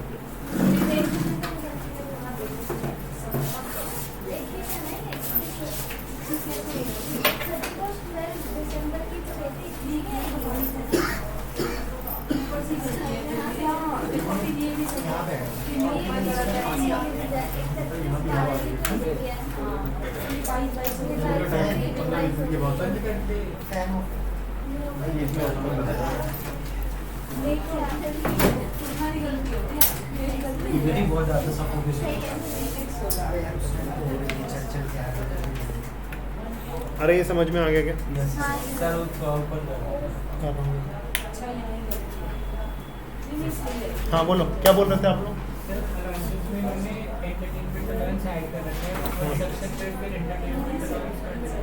आएगा अभी, टेंशन मत लो, अभी नहीं किया ना वो, जब करेंगे तब पूरा का पूरा तो क्लियर होता चला जाएगा, ठीक है। तो पहला भी सीक्वेंस में आप सैलरी में बढ़ते जाओ सीधा सीधा, ठीक है, सैलरी में सीधा सीधा बढ़ते जाओ। अब देखो ये तो हो गया इसका, बात समझे या नहीं समझे, ठीक है। अच्छा अगर इसके साथ में आपको डीए भी दे दूं कि डीए भी बढ़ रहा है, तो इसी के साथ डीए बढ़ाते रहोगे, सेम पैटर्न में। हाँ सेम अगर उसी पैटर्न पे बोले कि डीए इतने % तक बढ़ता रहेगा तुम्हें, हर साल 10% से बढ़ रहा है, हर साल 20% से बढ़ रहा है, अच्छा फिर इतने साल के बाद वो इतने % से बढ़ेगा। अरे कैलकुलेशन ही तो है, हो जाएगी या नहीं हो जाएगी, तो सैलरी यहाँ तक निकल के आ जाएगी, तो मतलब आपका माइंड लगा कि अब कैसे सैलरी कैलकुलेट होती है, ठीक है। तो यानी ये आपका मतलब लेंथी प्रोसीजर। बेसिक का अगर पूछेंगे सिर्फ इसी का ही पूछेंगे तो यही दे देंगे 2 मार्क्स का, तो आप निकालने का 2 मार्क्स, ठीक है। तो इसको निकालने के ही मार्क्स होंगे या फिर प्रेजेंट भी करना होगा? प्रेजेंट करना होगा ना, ये अगर इसी साल का आपका रेलिवेंट क्या है, इस साल का निकालना है आपको, पिछले साल से हमको कोई मतलब नहीं। आप ऐसे भी कर सकते हैं, और ये तो मैंने पूरा कैलकुलेशन बताया है आपको कि कैसे चल रहा है, ये तो एक पेज का है। हाँ तो ये कैलकुलेशन मैंने आपको बताई है कैसे चल रही है, ठीक है ना। तो आप ये इस तरीके से कैलकुलेट करके भी कर सकते हैं कि 17-18 में इतना होगा, फॉर 3 मंथ्स के लिए ये लिख के जल्दी जल्दी लास्ट का इतना होगा, और ये आपने सैलरी निकाल दी यहाँ तक, ओके। हाँ वर्किंग नोट में दिखाना है, इसको वर्किंग नोट में दिखाना है सारा। अभी तो मैं पूरा का पूरा फॉर्मेट जब मैं बताऊँगा, हाँ ये वर्किंग नोट है अरे वर्किंग नोट है ना, ये तो सैलरी, ऐसे थोड़ी कि हम कंप्यूट करेंगे तो सैलरी में सैलरी वाला। अभी मैं पूरा का पूरा प्रेजेंटेशन भी बताऊँगा कैसे क्या करना है, सारा कुछ कैसे, अगर सारे मिक्सिंग क्वेश्चन आ रहे हैं तो कैसे क्या करना है, ठीक है क्या ये समझ में आया? चले आगे क्या, ये वाला हमारा हो गया। अब मज़े की बात है, बस ये थोड़ा सा दिक्कत थी इसकी कैलकुलेशन की। हाँ आ चुके हैं हम DNS अलाउंस पे। तो माय डियर यहाँ पर भी अगर हम बात करें तो ये क्या होगा, फुल्ली टैक्सेबल होगा। अब मैं बोलता जाऊँगा, आपको बोलना है फुल्ली टैक्सेबल या फिर नहीं, ठीक है क्या। फीस फुल्ली टैक्सेबल यानी स्पेसिफिक जॉब करने के लिए दिया जाता है कोई, मैंने बताया था, ठीक है। Fully commission, very good, commission fully taxable, certain % of turnover का, यानी सेल्स करोगे तो उसमें। बोनस फुल्ली टैक्सेबल, चाहे वो क्या हो, कॉन्ट्रेक्चुअल बोनस है तो taxable as bonus, where voluntary bonus है तो भी taxable as perquisite. Voluntary bonus मतलब अगर वो कॉन्ट्रैक्ट का पार्ट है कि तुम्हारा इतना बोनस मिलेगा, तो वो बिकॉज ऑफ तुम्हारा सैलरी, तो बोनस भी फिक्स होता है। कई जॉब्स में आपको बोनस के अब अपना हम अपने, हाँ बोनस एक्ट भी है। और मैं क्या कह रहा हूँ कि यहाँ पर बोनस आपको दिया जाता है, क्यों, क्योंकि वरना आपको वादा कर देंगे कि हम बोनस देंगे और वो नहीं देते हैं, ठीक है। तो एक्ट भी तो है, और मेन चीज़ है वो इसीलिए आपको क्या फिक्स एक कॉन्ट्रैक्चुअल एग्रीमेंट कर देते हैं कि हर साल आपका इतना बोनस बढ़ता जाएगा, बोनस इतना मिलेगा, इतना मिलेगा, इतना मिलेगा। सिर्फ एक पर्टिकुलर अमाउंट नहीं होता, सर्टेन % की भी बात होती है वहाँ पर, ठीक है क्या, कि इतना % बढ़ जाएगा, इतना % ये होगा, बोनस के तौर पर बढ़ा रहे हैं। एक तो इंक्रीमेंट अलग है, बोनस के तौर पर अगर अच्छा काम करते हो तुम लोग तो हमने ये इतना कर दिया। तो एक तो वॉलंटरी हो, अगर वॉलंटरी होगी तो परक्यूजेट में आ जाएगा, वरना ही आ जाएगा, ठीक है। टैक्सेबल होगा in the year of receipt, जिस ईयर में मिलेगा उसी ईयर में टैक्स होगा, ठीक है। रिटायरमेंट बेनिफिट को अभी थोड़ी देर तो इसको छोड़ेंगे रिटायरमेंट बेनिफिट को छोड़ेंगे, रिटायरमेंट बेनिफिट छोड़ दो आ जाओ अलाउंसेस पे, सीधा गिरते हैं हम अलाउंस पे, अलाउंस के पार्ट पे, यानी सैलरी पार्ट आपका खत्म हो गया है। सैलरी पार्ट मतलब वो जो था ना एक हेड बेसिक सैलरी वाला, वो पार्ट खत्म हो गया हमारा, कि उसमें बस सैलरी है, कमीशन है, ये है, वो है, तो वो वाला खत्म हुआ थोड़ा बहुत, ठीक है क्या। 76 अभी खत्म हो जाएगा। देखो अब अलाउंस पे आ गए हम। अब किस पे आ गए? अलाउंसेस पे। तो अब एक बात समझना, अलाउंसेस कितने तरीके के होंगे? अलाउंसेस कितने तरीके के होंगे? देखो, अगर मैं बात करूं अलाउंस कितने तरीके के होंगे? 3 तरीके के। एक है कि अलाउंस मिला और वो एग्जेम्पशन में लिखा हुआ है फुल्ली एग्जेम्प्ट। ठीक है, क्या है? Fully exempt. एक होता है फुल्ली टैक्सेबल, यानी कि पूरा का पूरा टैक्स कर जाएगा, जो मिला टैक्स हो जाएगा, मतलब नहीं सीधा ठोक दो अपने सैलरी हेड में। अच्छा, फिर उसके बाद अपन करेंगे, एक होता है क्या? पार्शियली टैक्सेबल और पार्शियली एग्जेम्प्ट। ठीक है क्या? पार्शियली टैक्सेबल और पार्शियली एग्जेम्प्ट। अगर मैं अब बात करूं, थोड़ा सा लॉजिकली सोचना आप, मैं कह रहा हूं कि हमें इनमें से कौन सी चीजें याद करने की जरूरत पड़ेगी? पार्शियली और फुल्ली वाला, वेरी गुड। बाकी जितनी भी चीज आ जाएगी वो टैक्सेबल तो है ही, ऑलरेडी सब कुछ टैक्सेबल बोल रहा है। उसने बोला कि all allowances are taxable except fully exempt जिसमें है, और ये क्या नाम है जो पार्शियली टैक्सेबल होगा उसके बारे में। ये दोनों याद हो गए तो बाकी याद करने की भी जरूरत नहीं। जो मर्जी अलाउंस, अच्छा बोलूंगा मैं कि मैंने तुम्हें माउस अलाउंस दिया, ये माउस खरीदने को टैक्सेबल। मैंने तुम्हें बॉटल अलाउंस दिया, ये लो बॉटल खरीदने को। हाँ, मैंने बोला टीवी का रिमोट अलाउंस, मैंने कहा चेयर अलाउंस। अरे अलाउंस किसी भी नाम से दे सकता है, ये कोई फिक्स थोड़ी है कि मैं अलाउंस। अरे समझ पा रहे हो क्या बोल रहा हूँ? अलाउंस हर एक कंपनी एम्प्लॉयर अपने एम्प्लॉय को किसी भी एक्सपेंडिचर को बियर करने के लिए दे सकता है, तो किसी भी चीज़ के लिए देगा। मैं बोलूँ चार्जर अलाउंस, ठीक है क्या?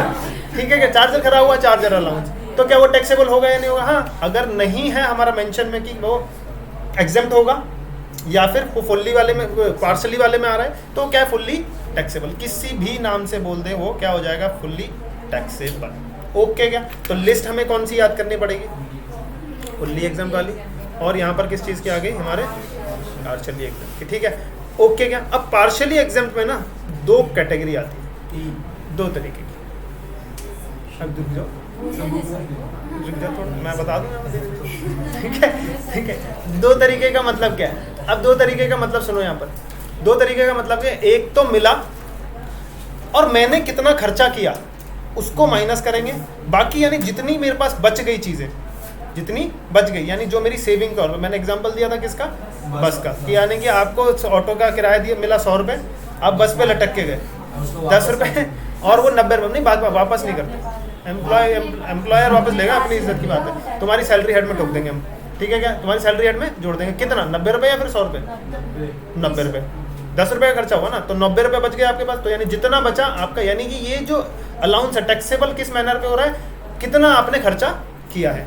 फिर तो अगली बार एम्प्लॉयर 10 रुपये दे। हाँ, उसके वही है ना, समझ में आ रहा क्या बोल रहे हैं हम लोग? क्या कह रहे हैं कि 10 रुपये देगा, ठीक है क्या? अच्छा, वो देगा या नहीं देगा उसकी बात अलग है। मैं क्या बोल रहा हूँ अभी समझो, क्या बोल रहे? जितना आपको मिला, जितना आपने खर्चा कर लिया वो अलग है, जितना बचा लिया वो आपकी सैलरी हेड का पार्ट बन जाएगा, ठीक है क्या? आपको बताना पड़ेगा अगर आपको किस में मिल रहा है। मैंने क्या बोला, एक बताने की बात अलग है और एक ना बताने छुपाने की बात अलग है, ठीक है क्या? कैश में मिलेगा तो कोई नहीं बताता, फिर ना दिखाने की ज़रूरत है। लेकिन आपका लॉ क्या बोलता है? आपको दिखा। हम मानकर चलेंगे आप देशवासी जो हैं वो टैक्स में कंट्रीब्यूट करेंगे अच्छे से, और जितने भी इनकम होगी आप सब बताएंगे, ठीक है क्या? ठीक है।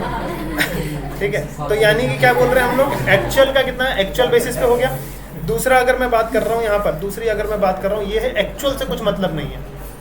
कह रहे हैं एक्चुअल गया बाढ़ में किसी भी, क्योंकि ये कौन लिस्ट बता रहा है यहाँ पर ना, यहाँ पर एक लिमिट दे देंगे हम आपको, लिमिट दे देंगे मतलब मैंने बोला कि 100 रुपये मंथली पर मंथ आपको एग्जाम दे देंगे, एग्जामेशन देंगे।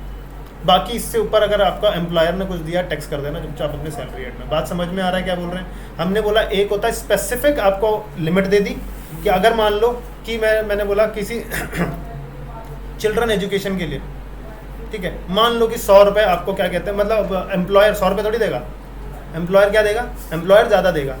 और इनकम टैक्स डिपार्टमेंट कहता है 100 रुपये पर मंथ पर चाइल्ड हम आपको क्या दे देंगे? एग्जम्पशन दे देंगे। बाकी उससे ज़्यादा अगर मिलता है तो क्या हो जाएगा? टैक्स में। 100 रुपये से क्या होता है? अरे 100 रुपये से क्या होता है, मतलब 100 रुपये मिल थोड़ी रहे हैं आपको, 100 रुपये एग्जम्पशन का दिया। ये कौन बोल रहा है? Income tax department. दे कौन रहा है? एम्प्लॉयर आपको दे रहा है। तो एम्प्लॉयर ऑब्वियसली अगर ज़्यादा दे रहा है तो उसमें से कितना एग्जाम्प्ट होगा? सिर्फ आपका 100 रुपये पर कोई टैक्स नहीं लगाएंगे पर मंथ, यानी कि 1200 रुपये पर चाइल्ड। उससे ज़्यादा होगा तो टैक्स लग जाएगा। ओके, क्या आपको सैलरी हेड में उसको जमा कर देना, अभी करेंगे सारा। मतलब बात समझ में? तो ब्रॉडली अगर हम बोलें तो कितने कैटेगरी होगी, जल्दी बताओ। 3 कैटेगरी होगी, एक तो फुल्ली एग्जाम्प्ट, फुल्ली टैक्सेबल और पार्शियली एग्जाम्प्ट और पार्शियली टैक्सेबल। ओके, पार्शियली में 2 तरीके के, एक तो एक्चुअल एक्सपेंडिचर के बेसिस पर और एक एक्चुअल एक्सपेंडिचर गया तेल लेना, ठीक है क्या? उसमें अपने को कुछ भी कौन सा कह रहे कि कुछ भी लेना देना अपने को नहीं है। तो यानी उन्होंने लिमिट बता दी है, और लिमिट अगर है मतलब उतने तक एग्जाम्प्ट करेंगे, बाकी को हम क्या कर देंगे? टैक्स कर देंगे। ओके, क्या ये समझ में आया या नहीं? चलो अभी और अच्छे से समझ में आएगा। तो सबसे पहले ये HRA वाला अभी नहीं करेंगे, किस में करेंगे? अभी ये 3 देख रहे हैं, ठीक है क्या? अलाउंसेस हो गए क्या? आओ, ये है फुल्ली एग्जाम्प्ट वाली चीज़ें। क्या है? फुल्ली टैक्सेबल वाली चीज़ें। कुछ टैक्सेबल की मैंने लिमिट वो दे दिया, अलाउंसेस की एक बार देख लो कैसी कैसी चीज़ें होती हैं। जैसे DA होता है, DA क्या है? डेयरनेस अलाउंस, पूरा का पूरा क्या होगा? टैक्सेबल होगा। सिटी कॉम्पनसेटरी अलाउंस, यानी सिटी कॉम्पनसेटरी अलाउंस क्या होता है? Fully taxable, to compensate employee against the higher cost of living in metropolitan area. यानी लार्ज सिटीज़ में अगर वो जाएगा, मान लो आपका कहीं और काम करता है और वो लार्ज सिटी में कहाँ पर चला जा रहा है? Metropolitan area. यहाँ पर महंगाई है या नहीं है ज़्यादा? तो ज़्यादा है, तो उसकी सैलरी भी हमें क्या करनी पड़ेगी? थोड़ी बढ़ानी पड़ेगी, वरना जितनी सैलरी में। अच्छा, यहाँ पर देखो, यहाँ पर जो काम करता है और यहाँ पर जो काम करता है उसकी सैलरी, और जो मान लो बैकवर्ड एरिया में काम करता है उसकी सैलरी, ज़मीन आसमान का फ़र्क होता है। क्यों फ़र्क होता है? क्योंकि वहाँ पर इतनी स्टैंडर्ड ऑफ लिविंग नहीं है, ठीक है क्या? वहाँ पे खर्चे नहीं। यहाँ पर तो तुम एक बार निकले मतलब 500 का पत्ता उड़ गया तुम्हारा। बात समझ रहे हो क्या? कि थोड़ा बहुत अगर और थोड़ा भावुक हो गए तो 1000 का भी चला जाएगा, ठीक है क्या?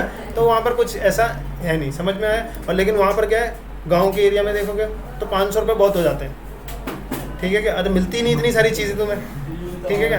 इतनी सारी चीज़ें मिलती नहीं, क्या खा लोगे तुम? क्या पकौड़े खा लोगे?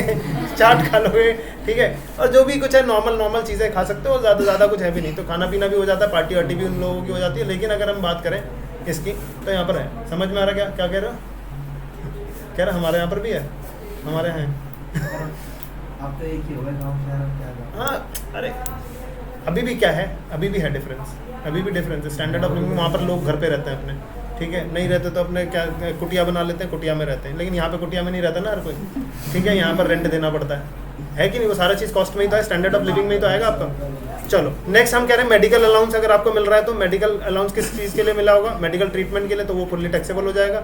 लंच अलाउंस और टिफिन अलाउंस अगर आपको दे रहा है एम्प्लॉय, कह रहा है कि भाई रिफ्रेशमेंट खाने पीने का अगर कुछ दे रहा है आपको, फुल्ली टैक्सेबल हो जाएगा। ओवर टाइम अलाउंस मतलब कुछ एक्स्ट्रा आवर्स आपने काम कर लिए, ओवर टाइम मिलता है उस चीज़ का, तो उसका भी आपका टैक्स होगा। सर्वेंट अलाउंस यानी कि अलाउंस मिल रहा है, पैसा दे रहे हैं, नौकर अपनी मर्जी से रखो। अगर नौकर मैंने अपनी मर्जी से दिया है तो वो परक्यूजेट है, ठीक है क्या? वो तुम नहीं रखोगे, वो बात अलग है। सब खुद ही नौकर बन जाएंगे हम, ठीक है क्या?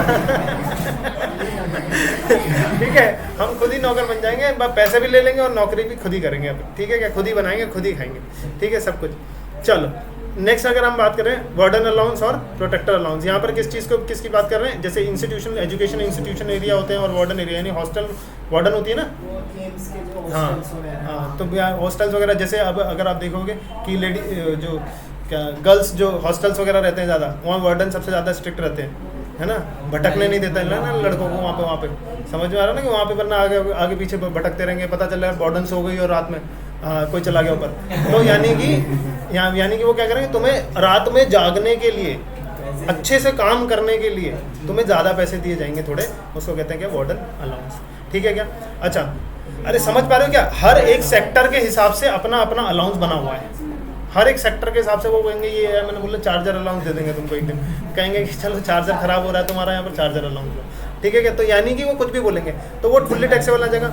अच्छा, हिल अलाउंस मतलब क्या है? हिली एरियाज में अगर जा रहे हो तो वहाँ पर क्या है? कॉस्ट लगता है, हाई कॉस्ट लगती है जाने की। अरे एक जगह अगर मैं बोलूँ कि अगर हमारा मैं बोल रहा था हिमाचल में हमारा ऑडिट पड़ा, इसका NHPC का ऑडिट पड़ा वहाँ पर, तो अब वहाँ पर खाने पीने का बड़ा वामदे हो गए वहाँ पर क्या कि अब वो खिला रहे हैं क्या? वही जो वहाँ पे उग रही हैं चीज़ें वो खिला रहे हैं। हमने बोला यार ये तो भाई दिक्कत हो रहा है भाई, वो बनवाओ नॉनवेज बनवाओ जल्दी, ठीक है क्या? ठीक है क्या? तो अब यहाँ पे बोला कि कह रहे कि सर दूर जाना पड़ेगा। मतलब जाओ ना, बोला किसने? कह रहे सर गाड़ी नहीं है। मतलब कितना दूर है? कह रहे सर यहाँ पे 5 किलोमीटर दूर जाना पड़ेगा। हमारा तो बगल में होता है, ठीक है क्या? यहाँ से गए और निकल के आ गए, ठीक है क्या? अरे बताओ कितना डिफरेंस है। वहाँ पर क्या, वहाँ क्या कह रहे सर 5 किलोमीटर दूर जाना पड़ेगा, वहाँ से लेके आना पड़ेगा, कह रहा वही देता है, ठीक है। और मैंने कहा चलो ठीक है, फिर मतलब गाड़ी तो छुड़वानी है ना। फिर हमने फ़ोन वोन किया उधर ऊपर, कह मिलना कि यार गाड़ी छुड़वा देना, वो क्या नाम है नॉनवेज लेने जाएगा, ठीक है। तो कह रहा कि अच्छा ठीक है सर। तब वो लेके गया, तो कह रहा कि चलो सर मेरा कुछ तो दे दो। चलो मतलब उसी में से ले लेना।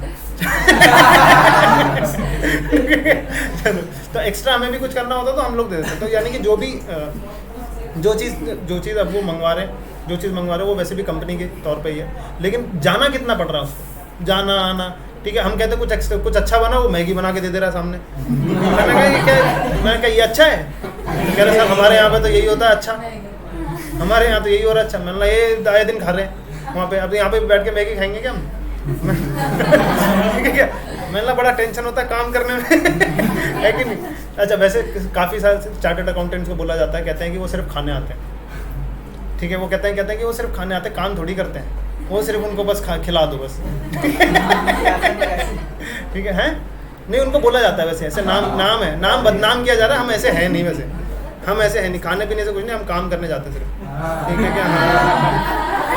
अरे कहाँ काम कर रहे हैं? हाँ बस, और क्या? देखो चक्कर क्या हो रहा है ना, ये इज्जत वाली बात होती है, बात समझ रहे हो? अगर कुछ अच्छा खाना आ रहा है तुम्हारे लिए, या फिर कुछ वाकई में तुम्हें बाहर से एक अच्छा मटेरियल मिल रहा है खाने के लिए, तो यानी कि वो लोग इज्जत कर रहे हैं तुम्हारी एक्चुअल में।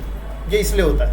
ऑडिट रिपोर्ट, हाँ तो मतलब नहीं, इज्जत भी है कि भाई अगर मतलब वो कौन सी फर्म मान रहे हैं तुम्हें, कौन सा मतलब चार्टर्ड अकाउंट मतलब कह रहे हैं ये हल्के में ले रहे हैं इसको या फिर भारी में ले रहे हैं, ठीक है क्या? कह रहे हैं अगर ठीक है, अगर अच्छा कुछ मंगा रहे हैं तो ठीक है यार, तुम्हारी इज्जत हो रही है। अगर नहीं मंगा रहे तो ये खुद को तुम्हें इज्जत नहीं लगेगी, क्या वो खुद चाय पी रहा है तो बगल में बैठ के, वो तुम्हें पूछ नहीं रहा है। ये होता है ऐसा कॉन्करेंट ऑडिट में, फंसना मत, ये बात याद रख लो। कॉन्करेंट ऑडिट, अगर किसी आर्टिकलशिप में जाओगे, मीडियोकर फर्म में जाओगे, अगर सुन लिया आपने कॉन्करेंट ऑडिट है बैंक्स का, क्या चीज़? कॉन्करेंट ऑडिट होता है मतलब कि रेगुलरली आपको चेकिंग करना होता है। अच्छा, रेगुलरली आप बैठते हो उनके साथ, जैसे बैंक में आपको अपॉइंट कर देंगे, जाओ आप 18 दिन बैंक में बैठो, ठीक है। तो बैंक में बैठते हो, और बैंक में बैठने पर क्या हो जाता है वहाँ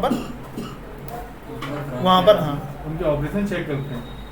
नहीं वैसे सही है, सीखने को बहुत मिलता है वहाँ पर सीखने को, लेकिन अगर अच्छा आपको इन्वायरमेंट मिला तो सीखने को मिलता है, लेकिन मोस्टली लोग सिखाते हैं नहीं होते, ठीक है क्या? तो ये ऐसे कंप्लेंट्स ही आती है, तब बाद में बताएंगे हम आपको। चलो यहाँ पर क्या बोल रहे हैं हम लोग? अच्छा, डेपुटेशन क्या है? अलाउंस की बात कर रहे हैं। हील अलाउंस हो गया हमारा, ठीक है। अच्छा, डेपुटेशन अलाउंस का क्या मतलब? परमानेंट प्लेस से अगर आपको दूर भेजा जा रहा है काम करने के लिए थोड़ा, तो उसके लिए फिर आपको कुछ अलाउंस दिया जा रहा है। फैमिली अलाउंस का मतलब क्या है? Generally paid to the mother to meet day to day expenditure of, mother को देते हैं, कहते हैं कि भैया आपका मेंटेनेंस आपको अगर लगा रहे हो तो वो ज़्यादा लग रहा होगा तो आपको अलाउंस दे देते हैं, ठीक है। अच्छा, यहाँ पे प्रोजेक्ट अलाउंस की बात कर रहे हैं, तो क्या बोल रहे हैं? Compensate for the expense of incurred due to their engagement specific project में अगर आपको लगा दिया तो उस प्रोजेक्ट अलाउंस दे दिया आपको, ठीक है। और यहाँ पर क्या हो, कुछ छोटे मोटे खर्चे भी होते हैं वहाँ पर, ठीक है। तो तुम्हें बोल दिया कि ये वाला प्रोजेक्ट करने में चले जाओ, ठीक है, तो ये उसके लिए दे दिया। मैरिज अलाउंस, तो यहाँ मैरिज करने के लिए देती है गवर्नमेंट, ठीक है क्या? ये अच्छी स्कीम है, हाँ अच्छी स्कीम है। मैरिड कपल को दिया जाता है, और इनकम टैक्स रिलीफ, ठीक है क्या? ठीक है, हाँ ठीक है। तो यानी क्या कह रहे हैं? कह रहे हैं कि marriage allowance is given is a government scheme होती है, गवर्नमेंट स्कीम होती है। और ये कह रहे हैं किसको दिया जाता है? सिर्फ किसको? मैरिड कपल को। तो यानी कि मैरिड कपल को, सिंगल को नहीं, मैरिड कपल को। तुम शादी करो अपने, एक बार पछता के फिर तुम्हें वो नहीं हुआ, दोबारा बोल कैसे सकते हो तुम? ठीक है, दोबारा बोल कैसे सकते हो? वैसे वो दोबारा भी दे देंगे, लेकिन वो बोले है ताकत तो करके दिखाओ। ठीक है, देखो ये क्या कह रहे हैं? अच्छा, डिनर अलाउंस आ जाएगा। डिनर अलाउंस मतलब मील अलाउंस दे दिया जाएगा, ठीक है। अच्छा, यहाँ पर क्या बोल रहे हैं? टेलीफोन अलाउंस की बात कर दी हमने, टेलीफोन एक्सपेंडिचर। और एंटरटेनमेंट अलाउंस मतलब क्या हो जाएगा? बोलो, to meet the expenditure of entertainment by whatever name called. Government employees को क्लेम किया जाता है कितना? Deduction under section 16(2). मतलब अगर प्राइवेट एम्प्लॉयर अगर अपने एम्प्लॉय को दे रहा है एंटरटेनमेंट अलाउंस, फुल्ली टैक्सेबल हो जाएगा। लेकिन वहीं पर अगर गवर्नमेंट एम्प्लॉय है तो गवर्नमेंट एम्प्लॉय को मिल रहा है वो तो टैक्स होगा ही होगा। नीचे से हम उसको एक डिडक्शन दे देंगे। डिडक्शन कौन सी होती है? एंटरटेनमेंट अलाउंस की डिडक्शन पढ़े थी मैंने बोला था पेंडिंग करेंगे थोड़ा सा, तो नीचे में थोड़ा बहुत डिडक्ट कर देंगे, वो एक नीचे कैलकुलेशन देंगे, उसके हिसाब से डिडक्ट कर देंगे। ज़्यादा इंपॉर्टेंट नहीं है, आता नहीं है ये, ठीक है। चलो नेक्स्ट अगर मैं बात कर रहा हूँ यहाँ पर, एक तो हो गया क्या, फुल्ली टैक्सेबल हो गया। अच्छा, allowances which are partly taxable. Sir एक वो होता है ना, जैसे आप हाई थ्रेट वाले एरियाज में जा रहे हो, ड्यूटी के लिए, जैसे जम्मू, वहाँ पे एक्स्ट्रा सिक्योरिटी के लिए भी अलाउंस देते हैं। वो ट्रिब्यूनल बोलता हूँ, क्या नाम है वो, ट्रिबल एरिया अलाउंस होता है वो, ठीक है। तो वो इसको हाँ अभी आएगा, देखो तुम्हारी सारी परेशानियाँ दूर हो जाएंगी। इधर देखो क्या कह रहे हैं हम लोग, allowances which are partly taxable. Partly taxable में सबसे पहले HRA आ रहा है, तो HRA को अभी थोड़ी देर हम पेंडिंग छोड़ेंगे, ठीक है क्या। हाँ, HRA हाउस रेंट अलाउंस को थोड़ा सा पेंडिंग छोड़ेंगे। अब आ जाओ यहाँ पर देखो इधर क्या है, यहाँ पर है हमारा क्या, these allowances will be exempt to the extent such expenses are actually incurred. कौन सा एग्जाम्पल है यहाँ पर, बस वाला क्या, जितना आपने खर्चा कर दिया, जितना मिला, जितना खर्चा कर दिया उसको हटा दो, बाकी आप उसको सैलरी एड में ठोक दो, ठीक है क्या। तो यानी कि सबसे पहला जो है यहाँ पर, सबसे पहला है क्या चीज़ है, कन्वेंस अलाउंस। कन्वेंस अलाउंस क्यों मिलता है आपको, performance of duties of an office, performance of duties of an office. अगर ऑफिस के काम से अगर आप बाहर जा रहे हो तो ऑफिस आपको खर्चा देगा। कभी कभी क्या होता है कि आप जब अभी आर्टिकलशिप में लगोगे तो आपको भेजा जाएगा इधर जाओ उधर जाओ उधर जाओ, तो आप कन्वेंस बनाते हो वहाँ पर, कहते हो मेरा यहाँ से लेके यहाँ तक का खर्चा। बेशक आप क्या है खुद से क्या शेयरिंग ऑटो में गए हो, बस में लटक के गए हो, नहीं हम ऑटो में गए। सर बस में बैठ के भी जा सकते हैं, हाँ, बार-बार आप ठीक है।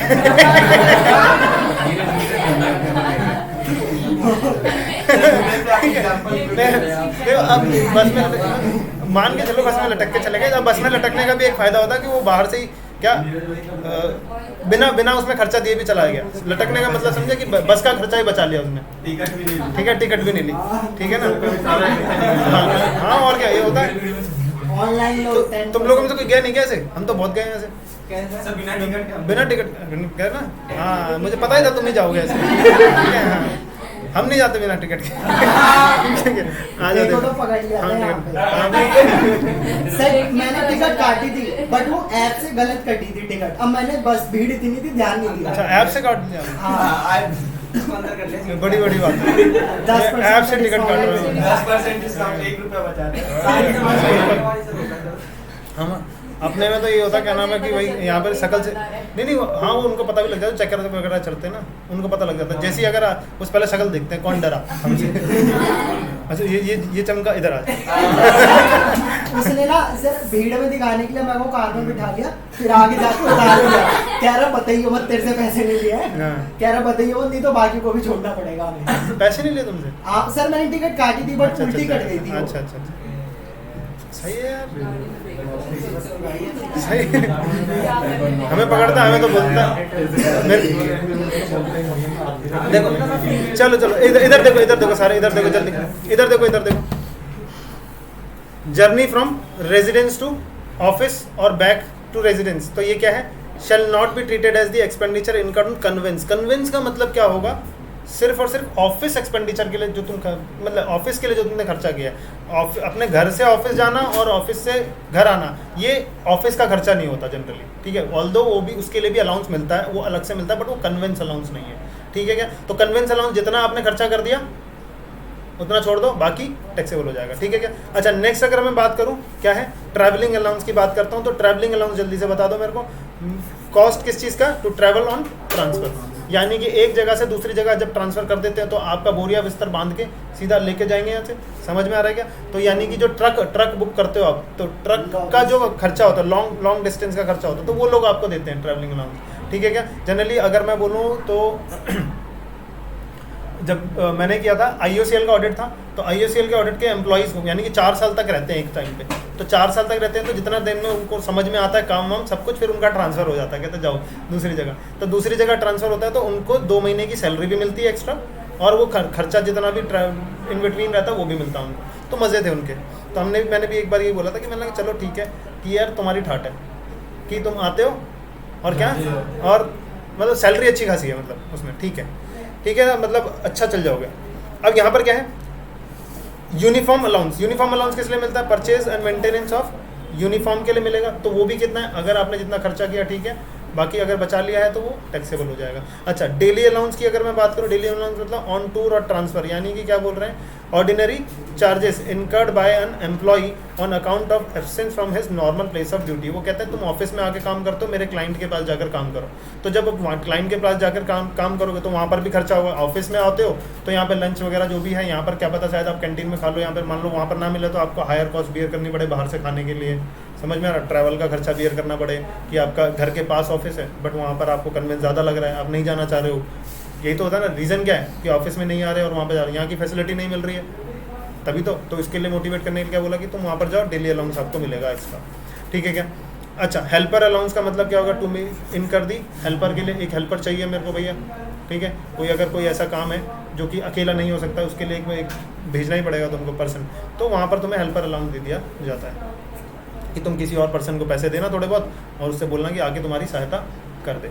अच्छा, research allowance and academic allowance. Research allowance and academic allowance कौन देता है यहाँ पर, encourage the academic research and training, ठीक है, किस चीज़ के लिए, इन एजुकेशनल और रिसर्च इंस्टीट्यूशन में उनको दिया जाता है, ताकि वो मोटिवेशन उनका बना रहा है, रिसर्च में इतना टाइम लगा रहे हैं वो हर एक चीज़ के लिए, तो उनको बोलते हैं कि चलो ठीक है तुम एक्स्ट्रा टाइम भी काम करते हो, ये करते हो, हाँ ये भी टैक्सेबल है। कौन सा, अगर बचा लिया तो, अगर बचा लिया तो उन्होंने कुछ खर्चा किया ना, अरे रिसर्च करने में खर्चा लगता नहीं लगता, रिसर्च मतलब क्या, अगर तुम सिंपली पीएचडी भी करते हो तो पीएचडी में तुमको थीसिस लिखने पड़ते हैं किसी चीज़ के बारे में, और अब उसके बारे में पूरी की पूरी तुम्हारी इन डेप्थ नॉलेज कितनी है, एक पर्टिकुलर फील्ड, जिस फील्ड में तुम पीएचडी कर रहे हो, तो वहाँ पर तुम क्या होता है, कभी कभी अगर इतिहास में लोग जाते हैं, घुसते हैं कि उसमें मेरे को रिसर्च करनी है जाकर, ठीक है, तो वहाँ पर उस जगह पर जाना पड़ेगा, उसको रिसर्च करनी पड़ेगी, उसका वहाँ पर सारी चीज़ें उनको देखनी पड़ती हैं, तो उसके लिए पैसा खर्चा होता नहीं होता, तो उसके लिए क्या है, रिसर्च के लिए उनको अलाउंसेस दिए जाते हैं, ठीक है क्या।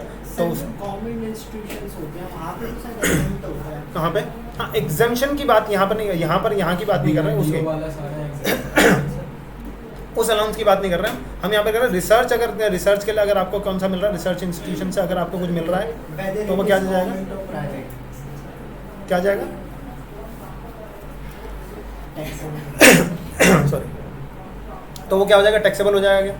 चलो, यहाँ पर आपको याद करने के लिए क्या बोलेंगे हम, छोटा तिवारी उधर है,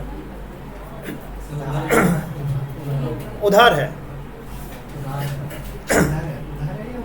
उधर छोटा उधर क्या है, छोटा तिवारी उधर है, छोटा तिवारी सी से क्या हो जाएगा, छोटा नहीं, सी से छोटा, सी से क्या था, कन्वेंस अलाउंस, ठीक है, टी से क्या हो जाएगा, ट्रैवलिंग अलाउंस, यू से क्या होगा, इधर देख लो सारे, यूनिफॉर्म अलाउंस, और डी से क्या होगा, डेली अलाउंस, एच से क्या होगा, हेल्पर अलाउंस, और यहाँ पर आर से क्या हो जाएगा,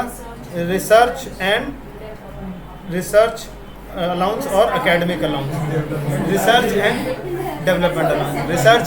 डेवलपमेंट अलाउंस, तो कितना हो जाएगा, ये किस बेसिस पे, छोटा तिवारी उधर है कि मतलब छोटा तिवारी पैसा बचाता है, ठीक है, कि छोटा तिवारी क्या करता है, पैसा बचाता है, और यानी उसको जो कुछ मिलता है वो सब बचा लेता है। तो यानी कि क्या है, छोटा तिवारी उधर है,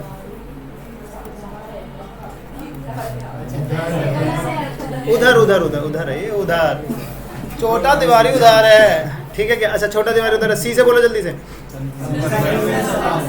टी से, यू से, डी से, अच्छा डेली अलाउंस क्यों देते हैं, हाँ, यानी एक जगह से दूसरी जगह पे गए हैं नॉर्मल प्लेस ऑफ बिजनेस से, तो वहाँ पर उसके लिए उसका दिया जाता है। किसमें, कन्वीनियंस नहीं है, ये है कि कन्वेंस अलाउंस में क्या है कि ट्रैवल का खर्चा होता है, यानी कि तुम यहाँ से लेके तुम चले जाओगे कहाँ पर, अब वो बोलेंगे मेरे क्लाइंट प्लेस पर जाना आना करो, समझ में आ रहा है क्या, ये वहाँ पर रुक कर काम करने के लिए, नॉर्मल प्लेस ऑफ बिजनेस से रुक कर काम करने के लिए ये कन्वेंस होता है, ये जो डेली अलाउंस होता है वो वहाँ पर रुक कर काम करने के लिए एक्स्ट्रा देते हैं आपको, ठीक है। और यहाँ पर जब भी ऑडिट में जाओगे या किसी में भी जाते हो, क्लाइंट प्लेस पे जाओगे, अगर मीडियोकर फर्म ज्वाइन करते हो या कुछ करते हो कोई से भी PWC ज्वाइन करो, KPMG ज्वाइन करो, सब कुछ ज्वाइन करो, कुछ भी ज्वाइन करो, तो वहाँ पर जितना भी कैब का खर्चा होता है या खर्चा होता है, तुम लोग लिखते हो कि मेरा इतना कैब का खर्चा होता है, आप कन्वेंस बनाते हो मंथली का, और वो आपको सैलरी अलग मिलती है, और उसको कन्वेंस की आपको दोबारा वो अलग मिलता है। तो ज़्यादातर मीट फॉर्म भी दे देती है। हाँ? मीट फॉर्म भी दे देती है। हाँ, मीडियोकर फर्म भी देती है, सब देते हैं। मीडियोकर फर्म भी देंगे, देना ही पड़ेगा, आप अपनी पॉकेट से थोड़ी खर्चा करोगे, क्लाइंट काम उनका है, भेज तुमको रहे हैं, पैसा कौन तुम कर खर्च करोगे अपने पैसे से, ठीक है क्या? ओके, तो यहाँ पर कितना आ जाएगा ए से, ये देखो अभी से ही बचाना चालू हो गए, ठीक है? हाँ, ये तो बच गया ना। हाँ, अब इसकी पार्टी कर लेंगे हम लोग। क्या एच से क्या था? Helper allowance. हेल्पर अलाउंस मतलब हेल्पर दिया जाता है आपको, हेल्पर मतलब लेने के लिए उसको क्या पैसा दिया जाता है। अच्छा, ए से क्या हो गया? ए से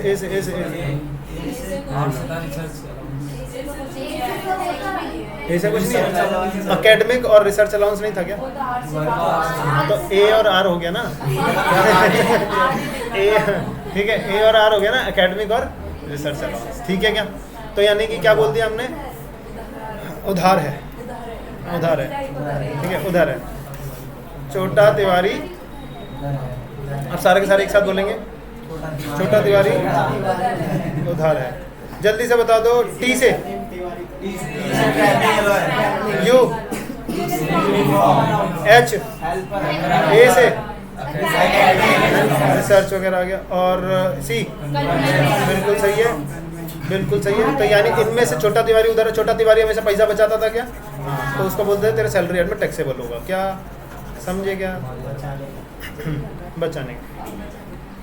नेक्स्ट हम बात कर रहे हैं किसके? Allowances to meet, allowances to meet personal expense which does not depend on actual expenditure. क्या है? जो कि एक्चुअल एक्सपेंडिचर से कोई फर्क नहीं पड़ता, एक लिमिट दे देंगे और लिमिट, उतने लिमिट तक एग्जेम्पशन है, उससे ऊपर अगर करोगे, मतलब उससे ऊपर जाओगे तो उससे ऊपर अगर आपको मिला है तो वो आपका टैक्सेबल हो जाएगा। देखो, सबसे पहला चिल्ड्रन एजुकेशन अलाउंस। कहते हैं कि भैया अगर आपको एम्प्लॉयर ने चिल्ड्रन एजुकेशन अलाउंस दिया है कुछ, तो हम कह रहे हैं कि आपको पूरा का पूरा नहीं, 100 रुपीज़ पर मंथ, हाँ, पर चाइल्ड, और मैक्सिमम वो भी 2 चाइल्ड। क्या 100 रुपये मिले नहीं है आपको, एग्जेम्पशन दिया है। हाँ, अब एम्प्लॉयर आपको कितना भी दे, हम कितना देंगे? 100 रुपये का एग्जेम्पशन देंगे, वो पर मंथ, वो भी पर बच्चा, वो भी 2 बच्चे तक। और अगर आपके क्या ज़्यादा होते हैं, ज़्यादा बच्चे होते हैं, तो उन ज़्यादा बच्चों के लिए हम लाइबल नहीं है, उसके लिए भी अगर मिल रहा है तो हम पूरा का पूरा टैक्सेबल करेंगे। बात समझेगा? सिर्फ और सिर्फ हम दो, हमारे 2 को प्रमोट किया जा रहा है, ठीक है क्या? हाँ, बस ठीक है। तो यानी कि क्या बोल रहे हैं हम लोग यहाँ पर? देखो, यानी कि क्या कह रहे हैं यहाँ पे? अगर मैं बोलूँ यहाँ पर एम्प्लॉयर से आपको मिला है, एम्प्लॉयर से आपको मिल रहा है 5,000 रुपये पर मंथ, वो भी फॉर 3 चिल्ड्रन के लिए, तो जल्दी से बता दो कितना टैक्सेबल हो जाएगा? सर पूरा हो जाएगा क्या? 2 लोगों के लिए तो एग्जाम्प्ट है ना। तो यानी कि सबसे पहले क्या कहेंगे? पहला बच्चा, दूसरा बच्चा और तीसरा बच्चा, यानी कि कितना हो जाएगा? 5,000 रुपये, और यहाँ पर 5,000 रुपये इसके लिए भी मिल रहा है, 5,000 रुपये इसके लिए भी मिल रहा है, माइनस कर देंगे इसमें से 100 माइनस 100, और यहाँ पर कितना आ जाएगा? माइनस कितना? कुछ भी नहीं, नील आ जाएगा इसमें, ठीक है क्या? तो यानी कि 4900, यहाँ पर 4900, और यहाँ पर आ जाएगा 5,000 रुपये। तो टोटल मिला के कितना आ जाएगा? 14,800 मल्टीप्लाइड बाय 12, इतना टैक्सेबल हो जाएगा। यस और नो? बात समझा या नहीं समझा? ठीक है क्या? चाहिए एक एक करके निकालो, या फिर आप इसको सीधा देखो देखो देखो देखो सारे, या तो एक एक करके निकालो, बच्चों को अरे देख लो, एक एक करके निकालो, या फिर आप क्या कर सकते हो इसमें, या फिर हम कह सकते हैं 5,000 है मल्टीप्लाइड बाय 3 है, ये हो गया, यानी पूरा उसमें से आपका एग्जेम्पशन माइनस कर दो 100 रुपये मल्टीप्लाइड बाय 2, तो यानी कि अब ये पूरा का पूरा मंथली हो गया मल्टीप्लाइड बाय 12, ठीक है क्या? कैसा भी आप इसको कर सकते। 100 रुपये तो बहुत कम है, लेकिन 1961 के टाइम से ही चल रहा है। हाँ, 100 रुपये ठीक है भैया, 100 रुपये हम एग्जाम्पशन दे रहे हैं, पूरा टैक्स कर देंगे क्या? बोलो पूरा टैक्स कर दें क्या? ऐसे तो कोई फर्क नहीं पड़ना। नहीं, अरे ये देखो ना, 100 देखो 100 रुपये मल्टीप्लाइड बाय कितना रुपये हम टैक्स कर रहे हैं? देखो 100 रुपये मल्टीप्लाइड बाय 2400 रुपए का। हाँ 2400। अब सोचो 2400 हो गए। अगर आपकी इनकम जो आ रही है वो 50 लाख के थोड़ा सा सिर्फ 2400 रुपये ही कम है, या 2000 रुपये ही कम है 50 लाख से। 50 लाख से दूर सर ज़्यादा कोई खरीदना पड़ेगा, एमआर ले लेंगे ना। हाँ, तो वो है, वो मार्जिनल रिलीफ आपको मिल जाएगा। ठीक है क्या? मार्जिनल रिलीफ मिलेगा, लेकिन वो 50 लाख तक के उसमें मिलेगा। 2000 पर उससे कम है तो 2400 पर कितना बचा पाओगे? सोचो 30% ना, 30% नहीं 70%। 70% आपके और 30% आपको देने पड़ जाएंगे। 30% प्लस HEC भी आपको देना पड़ जाता है उस पर। ठीक है क्या? तो यानी कि अगर आप डिपार्टमेंट से झगड़ा करना चाहते हो तो झगड़ा कर सकते हो, कुछ नहीं होने वाला। जो उन्होंने लॉ में लिखा हुआ है वो लॉ में लिखा हुआ है। उन्होंने बोला इतना एग्जम्पशन देंगे, उससे ज़्यादा कुछ नहीं देंगे। ठीक है, तो ये समझ में आया क्या? लिखने की वैसे ज़रूरत है क्या इसको? नहीं है ना, ये लिख लीजिए। ठीक है, अच्छा देखो इधर, हॉस्पिटल 100 रुपये नहीं, देखो मिल ज़्यादा रहा है आपको, मिलने से कोई मतलब नहीं है, एग्जम्प्ट है। एम्प्लॉयर आपको कुछ और दे रहा है। ठीक है क्या? एम्प्लॉयर आपको 5000 रुपये दे रहा है, कम थोड़ी है। तो आपको ज़्यादा मिल रहे हैं ना। हम एग्जम्पशन अपनी तरफ से एक शगुन के तौर पर आपको 100 रुपये नहीं लेना चाहते हो, मत लो। वो पूरा अपनी सैलरी एडमिट दो और टैक्स कर दो। अच्छा, हम कुछ बोलेंगे क्या? तुम ज़्यादा टैक्स देना चाहते हो, हम कुछ बोलेंगे?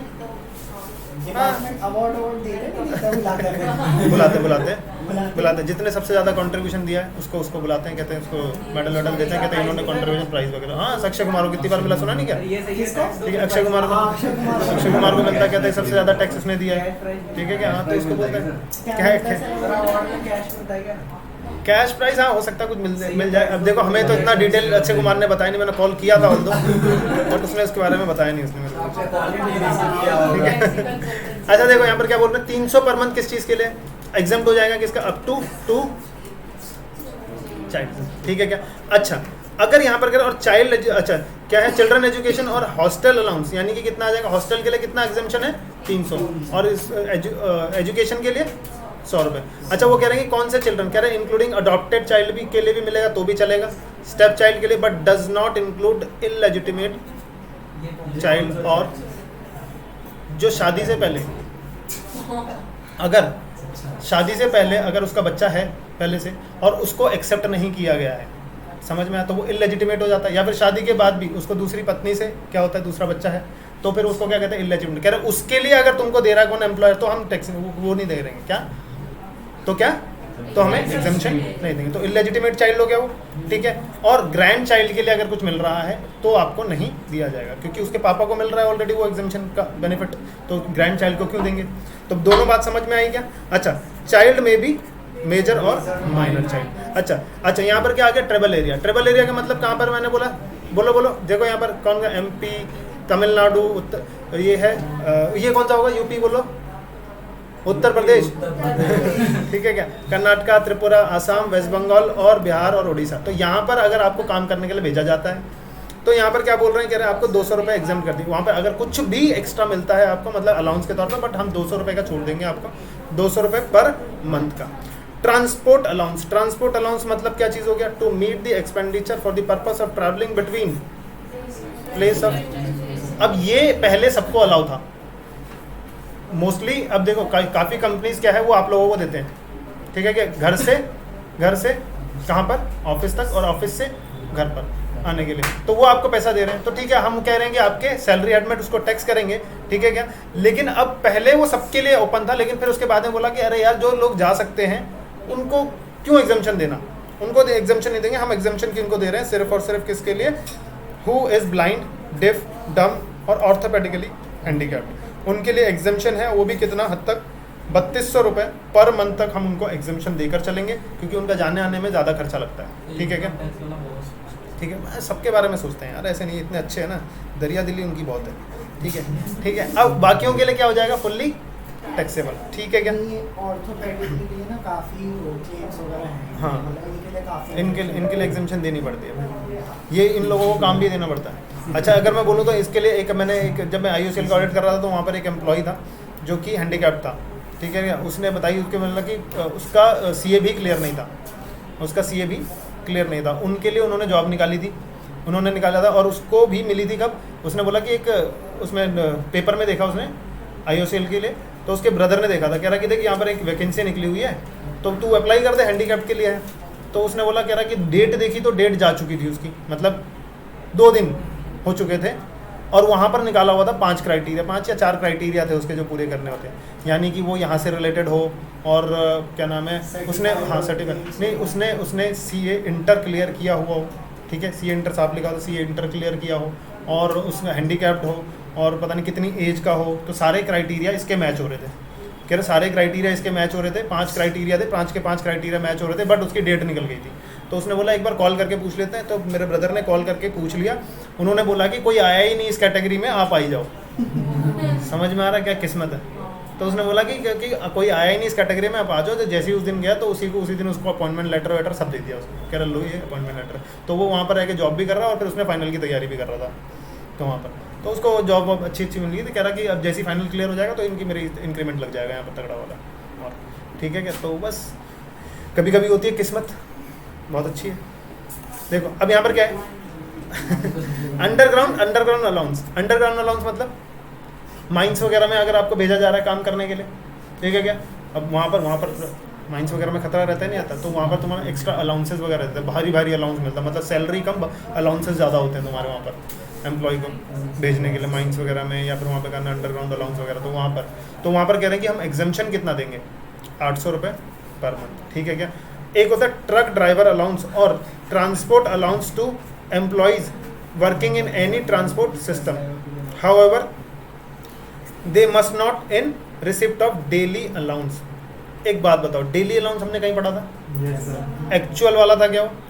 एक प्लेस से दूसरी जगह जाने पर आपको मिलता है, ठीक है क्या, नॉर्मल प्लेस ऑफ बिजनेस से दूर जाते हो तो यानी कि कह रहा है कि अगर कोई ट्रांसपोर्टेशन बिजनेस में है और ड्राइवर है, वो एम्प्लॉय रखते हैं नहीं रखते, ड्राइवर को एम्प्लॉय रखा हुआ है उन्होंने, और उनको क्या बोल रहे हैं कि उनको क्या दे रहे हैं, ड्राइवर अलाउंस दे रहे हैं कि भैया खाना पीना तेरे को है, जो वो जैसे टूर एंड ट्रैवल कंपनी होती है, वो लोग रखते नहीं रखते अपने एम्प्लॉयज़ कि वो टूर एंड ट्रैवल कंपनी, तो अगर तुम उस बंदे को लेकर जा रहे हो तो वो वैसे तो ऑल्दो वो कहता है कि उसको वहाँ से मिल रहा है, अपनी कंपनी की तरफ से क्या मिल रहा है, खाने पीने का खर्चा मिल रहा है, लेकिन अब ये कौन दे देता है, वो जो जिसको लेकर जा रहे हैं वो लोग उसको ऑफर कर ही देते हैं वैसे भी, लेकिन फिर भी उसको मिल रहा है। अब वो कह रहे हैं कि वो जो मिल रहा है अलाउंस आपको खर्चे के लिए, ठीक है, अनदर प्लेस के लिए, उसमें से एग्जम्पशन होगा 70% ऑफ सच अमाउंट और 10,000 पर मंथ, ठीक है क्या, 70% ऑफ सच अमाउंट और 10,000 रुपये विच एवर इज लेस का आपको एग्जम्पशन मिलेगा। लेकिन अगर आपको डेली अलाउंस मिल रहा है, आपको क्या मिल रहा है, डेली अलाउंस मिल रहा है, तो आपको क्या नहीं मिलेगा, बोलो, यहाँ पर एग्जम्पशन आपको नहीं मिलेगा। इफ रिसिप्ट है क्या, daily allowance, then above allowance shall be fully taxable, पूरा का पूरा टैक्स हो जाएगा। समझे या नहीं समझे? क्योंकि एक तो डेली अलाउंस आपको दे ही रहे हैं हम लोग दूसरी जगह जाने के लिए, ऊपर से फिर तुम क्या ट्रक ड्राइवर अलाउंस भी तुमको दे रहे हैं, तो ट्रक ड्राइवर अलाउंस को हम पूरा टैक्सेबल करेंगे, वहाँ पर जितना बचाओगे वो टैक्सेबल करेंगे, ये है ना, वहाँ पर जितना बचाओगे वो तो टैक्सेबल होगा ही होगा, और प्लस यहाँ पर जितना भी मिला है वो टैक्सेबल हो जाएगा। यस और नो, बोलो बात समझा या नहीं समझा? एक बार देख लो दोबारा। 100 है किसके लिए, चिल्ड्रन एजुकेशन के लिए, हॉस्टल के लिए 300 है, और उसके बाद है ना ट्रेवल एरिया के लिए 200 है, ठीक है क्या, और अगर ट्रांसपोर्ट अलाउंस के लिए बात करें तो 3200 है, 3200 भी है, हैंडीकैप्ड है यानी कि ब्लाइंड, डेफ, डम और ऑर्थोपेडिकली हैंडीकैप्ड के लिए 3200, बाकियों के लिए टैक्सेबल है। और अगर मैं बोलूँ अंडरग्राउंड अलाउंस जो है वो 800 है, और ये क्या ट्रक ड्राइवर का है, ट्रक ड्राइवर का क्या चीज़ है, ट्रक ड्राइवर का क्या चीज़ है, कितना हो जाएगा, 70% ऑफ सच अमाउंट जितना मिला, और 10,000 per month which ever is lower, ठीक है। लेकिन अगर उसको डेली अलाउंस मिल रहा है तो डेली अलाउंस वाला वो अपना नॉर्मल मैनर में टैक्सेबल होगा, ये फुल्ली टैक्सेबल हो जाएगा, ठीक है क्या। जल्दी बताओ, बोलो। अगर मैं पूछ रहा हूँ आपसे यहाँ पर अंडरग्राउंड अलाउंस 800 पक्का क्या, यस सर, किताब में तो नहीं देख रहे? नो सर, अंडरग्राउंड, अरे लिख दे भाई, देखो अंडरग्राउंड अलाउंस जल्दी से बताओ। 800 पर मंथ। अगर मैं बात बोलूँ आपको ट्रक ड्राइवर अलाउंस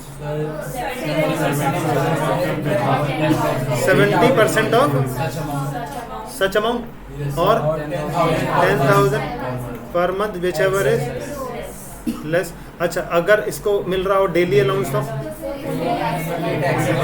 तो ये फुल्ली टैक्सेबल हो जाएगा, ठीक है।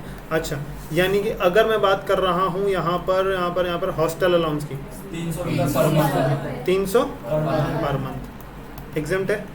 अच्छा, अगर मैं बोल रहा हूँ ट्रिपल एरिया अलाउंस 200। अरे क्या बात है, 200 रुपये। देखा तो नहीं आपने, देख रहे हैं आपकी तरफ। कहीं तिरछी नज़र से तुम ऐसे करके देख रहे हो, ठीक है क्या। अच्छा, और क्या रह गया हमारा, बोलो जल्दी से। चिल्ड्रन एजुकेशन, ये तो पता ही है ना, इसलिए मैं पूछने का मतलब ही नहीं बनता, ठीक है। हर बच्चे को इसका याद रहता है, बाकी भूल जाए ये याद रहेगा। अच्छा, और अगर मैं बात कर रहा हूँ यहाँ पर और कुछ बच गया क्या हमारा?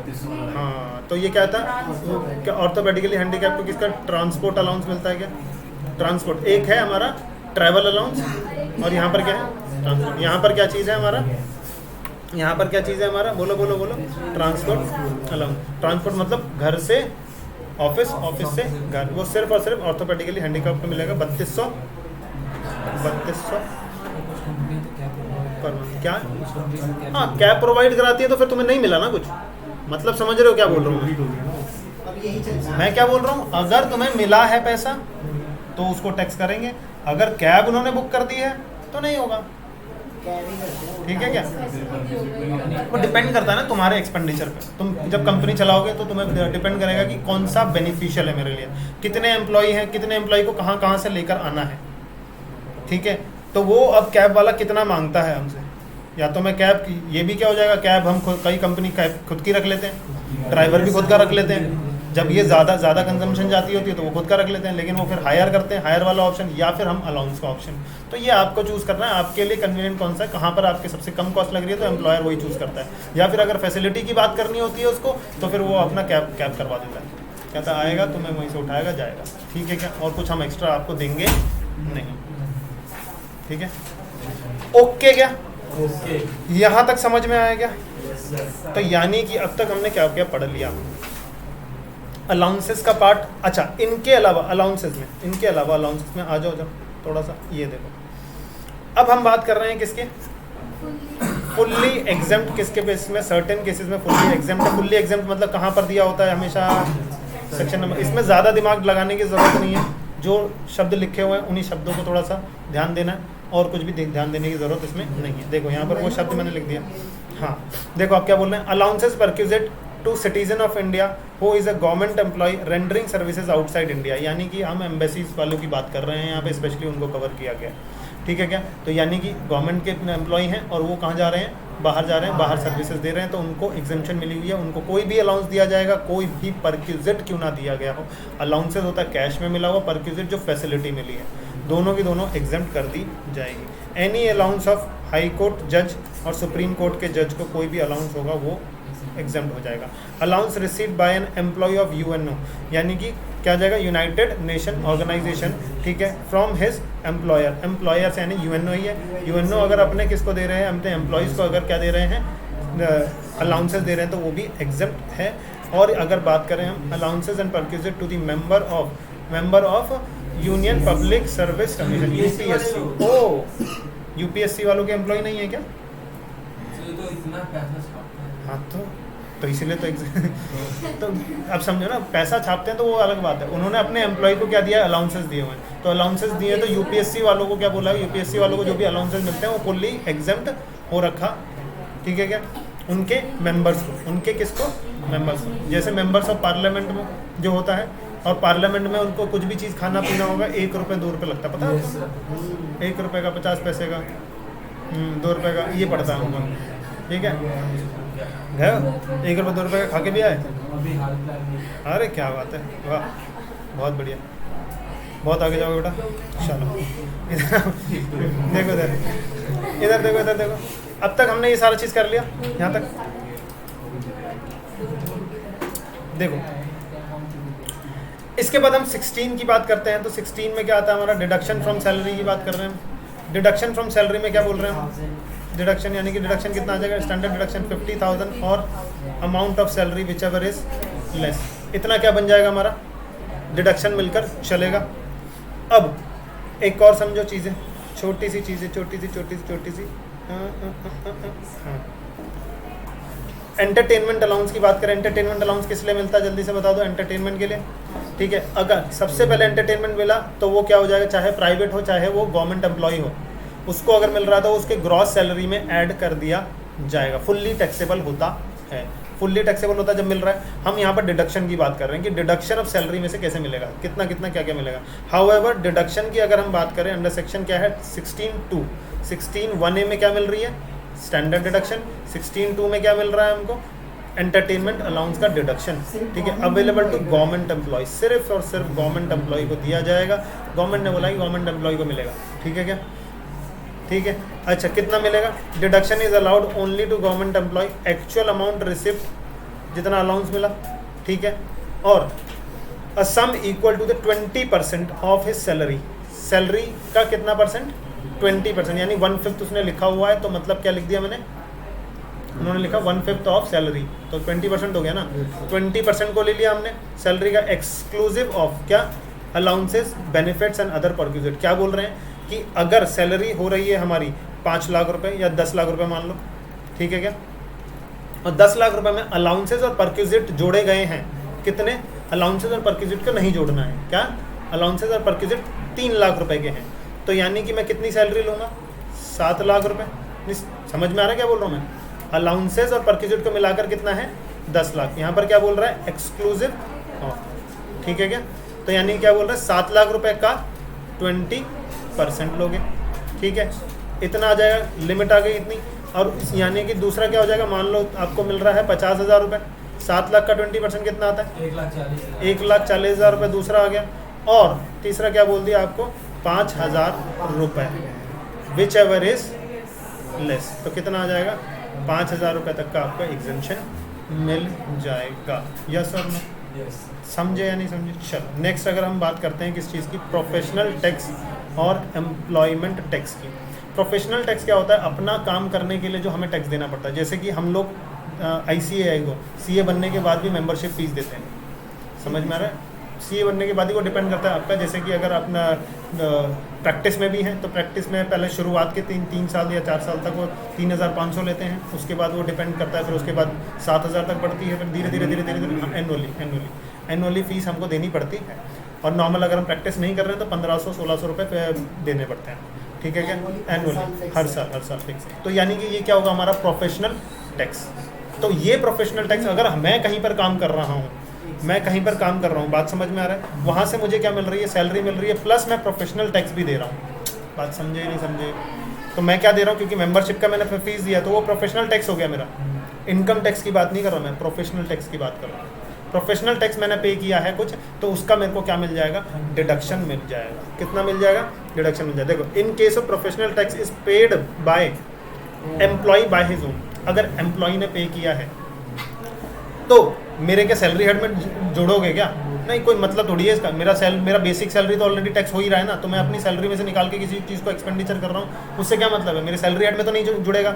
एक बार जुड़ गया ना, दोबारा थोड़ी जुड़ेंगे। अब फिर डिडक्शन की बात कर रहे हैं हम लोग, क्या कर रहे हैं, डिडक्शन की बात कर रहे हैं। तो डिडक्शन क्या बोल रहे हैं, 100% deduction from the amount of gross salary. Gross salary में से 100% पूरा का पूरा क्या मिल जाएगा, डिडक्शन मिल जाएगा। और deduction shall be allowed in the financial year of payment, ठीक है क्या। अगर एम्प्लॉयर ने जमा कर दिया है मेरे बिहाफ पर, अब बोलो, देना मेरे को था 3,000 रुपये, मेरे एम्प्लॉयर ने दे दिया, तो वो बेनिफिट नहीं हो गया। तो सबसे पहले मेरे सैलरी हेड में जमा करोगे, नहीं करोगे, क्योंकि मेरे को एक्स्ट्रा मिला, ग्रॉस सैलरी में जोड़ दोगे 3,000 रुपये। और फिर उसके बाद जैसी ग्रॉस सैलरी के बाद मेरे को डिडक्शन मिलेगी, कौन सी, प्रोफेशनल टैक्स की। क्या बोल रहे हैं, deduction allowed from the professional tax. यानी कि सबसे पहले ध्यान रखना, अगर मैंने दिया है खुद से तो कहीं पे कुछ नहीं जोड़ने की जरूरत, मैं सीधा माइनस कर दूंगा 3,000 रुपये, ठीक है क्या, प्रोफेशनल टैक्स। अगर एम्प्लॉयर ने दिया है तो सबसे पहले आप क्या करोगे, ऐड करोगे और फिर माइनस करोगे, मतलब उसका इफेक्ट क्या हो गया, इफेक्ट नहीं लोगे क्या, ऐड, क्योंकि एक्स्ट्रा मिल रहा है ना मेरे को, समझे, बेनिफिट नहीं मिला क्या मेरे को, ये एम्प्लॉयर ने पे कर दिया ना, मैंने थोड़ी पे किया। मेरे को तो सैलरी मिल रही है, वो तो टैक्स है, टैक्सेबल है। अब एम्प्लॉयर मेरा क्या एक्सपेंडिचर बियर कर रहा है, तो यानी कि वो मेरे को दे और मैं एक्सपेंडिचर बियर करूँ, इससे अच्छा मतलब वही डायरेक्टली उसने पे कर दिया ना।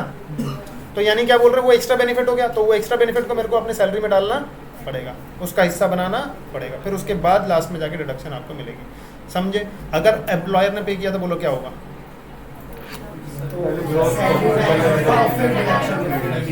और अगर मैंने खुद ने पे कर दिया तो बस, और कुछ सोचने की जरूरत नहीं है इसमें। अच्छा एम्प्लॉयर, अच्छा एंटरटेनमेंट अलाउंस कितना आ जाएगा? जितना मिला 20% ऑफ दी सैलरी एक्सक्लूडिंग क्या अलाउंसेज ऑन परक्यूजिट, और 5,000 रुपये, 5,000 से ज़्यादा नहीं मिलता, तो 5,000 रुपये विच एवर इज ठीक है लेस होगा, पर मंथ नहीं है, 5,000 रुपये पूरा, 5,000 रुपये टोटल। ठीक है क्या? हाँ ठीक है क्या? तो क्या 5,000 रुपये, 5,000 रुपये दे रहे हैं, कम है क्या? ठीक है, डिडक्शन दे रहे हैं तुम्हें, 50,000 ऊपर दे दिया, 5,000 नीचे दे रहे हैं तुम्हें। ठीक है, अब सारी सैलरी छुटवा लो तुम अपनी, टैक्स क्यों दे रहे हो तुम लोग? ठीक है क्या? अच्छा देखो, ये तो अलग से अलग है, और वो क्या नाम है, डिडक्शन अलग है हमारी, ये तो अपने हेड में से डिडक्शन है इसकी, और नीचे भी तो डिडक्शन मिलती है तुमको, तुम अपना एक्सपेंडिचर करो, इन्वेस्टमेंट करो, डिडक्शन है। हाँ ठीक है, यहाँ तक आया क्या समझ में? चलो आज की क्लास इतनी होगी, थैंक यू वेरी मच। एक बार मेरे को बता दो जल्दी से, छोटा तिवारी उधर है क्या? सी का, टी से, डी, डी डी, एच, ए और आर। अच्छा अगर मैं बोल रहा हूँ कि हॉस्टल के लिए कितना देना है, कितना एग्जाम है? 300। अच्छा चिल्ड्रन, अच्छा ट्रेवल एरिया के लिए, अच्छा अंडरग्राउंड घुसने के लिए, अच्छा क्या बात है। अरे अगर मैं बोल रहा हूँ यहाँ पर हैंडीकैप वगैरह का जो ट्रांसपोर्ट अलाउंस 3200, और अगर मैं बोल रहा हूँ ट्रक ड्राइवर को अगर मिल रहा है क्या 70% रिसर्च और 10,000। किसी ने तो कही होना था ऐसे नहीं करना है, बताना है, ठीक है ना, पूरा का पूरा। अच्छा चलो यहाँ तक तो पूरा हो गया। और अगर फुल्ली एग्जाम की बात करूँ तो फुल्ली एग्जाम में कौन कौन आ गए? सबसे पहले यूएनओ के, सुप्रीम कोर्ट के जजेस और हाई कोर्ट के जज, ठीक है, और क्या जो बाहर गए हैं, बाहर के एम्बेसी वाले, और तो तीसरा अगर मैं बोलूँ यूएनओ के मेंबर्स और यूपीएससी के एम्बर्स, ठीक है क्या? ओके क्या, यहाँ तक हो गया? Thank you very much, bye bye.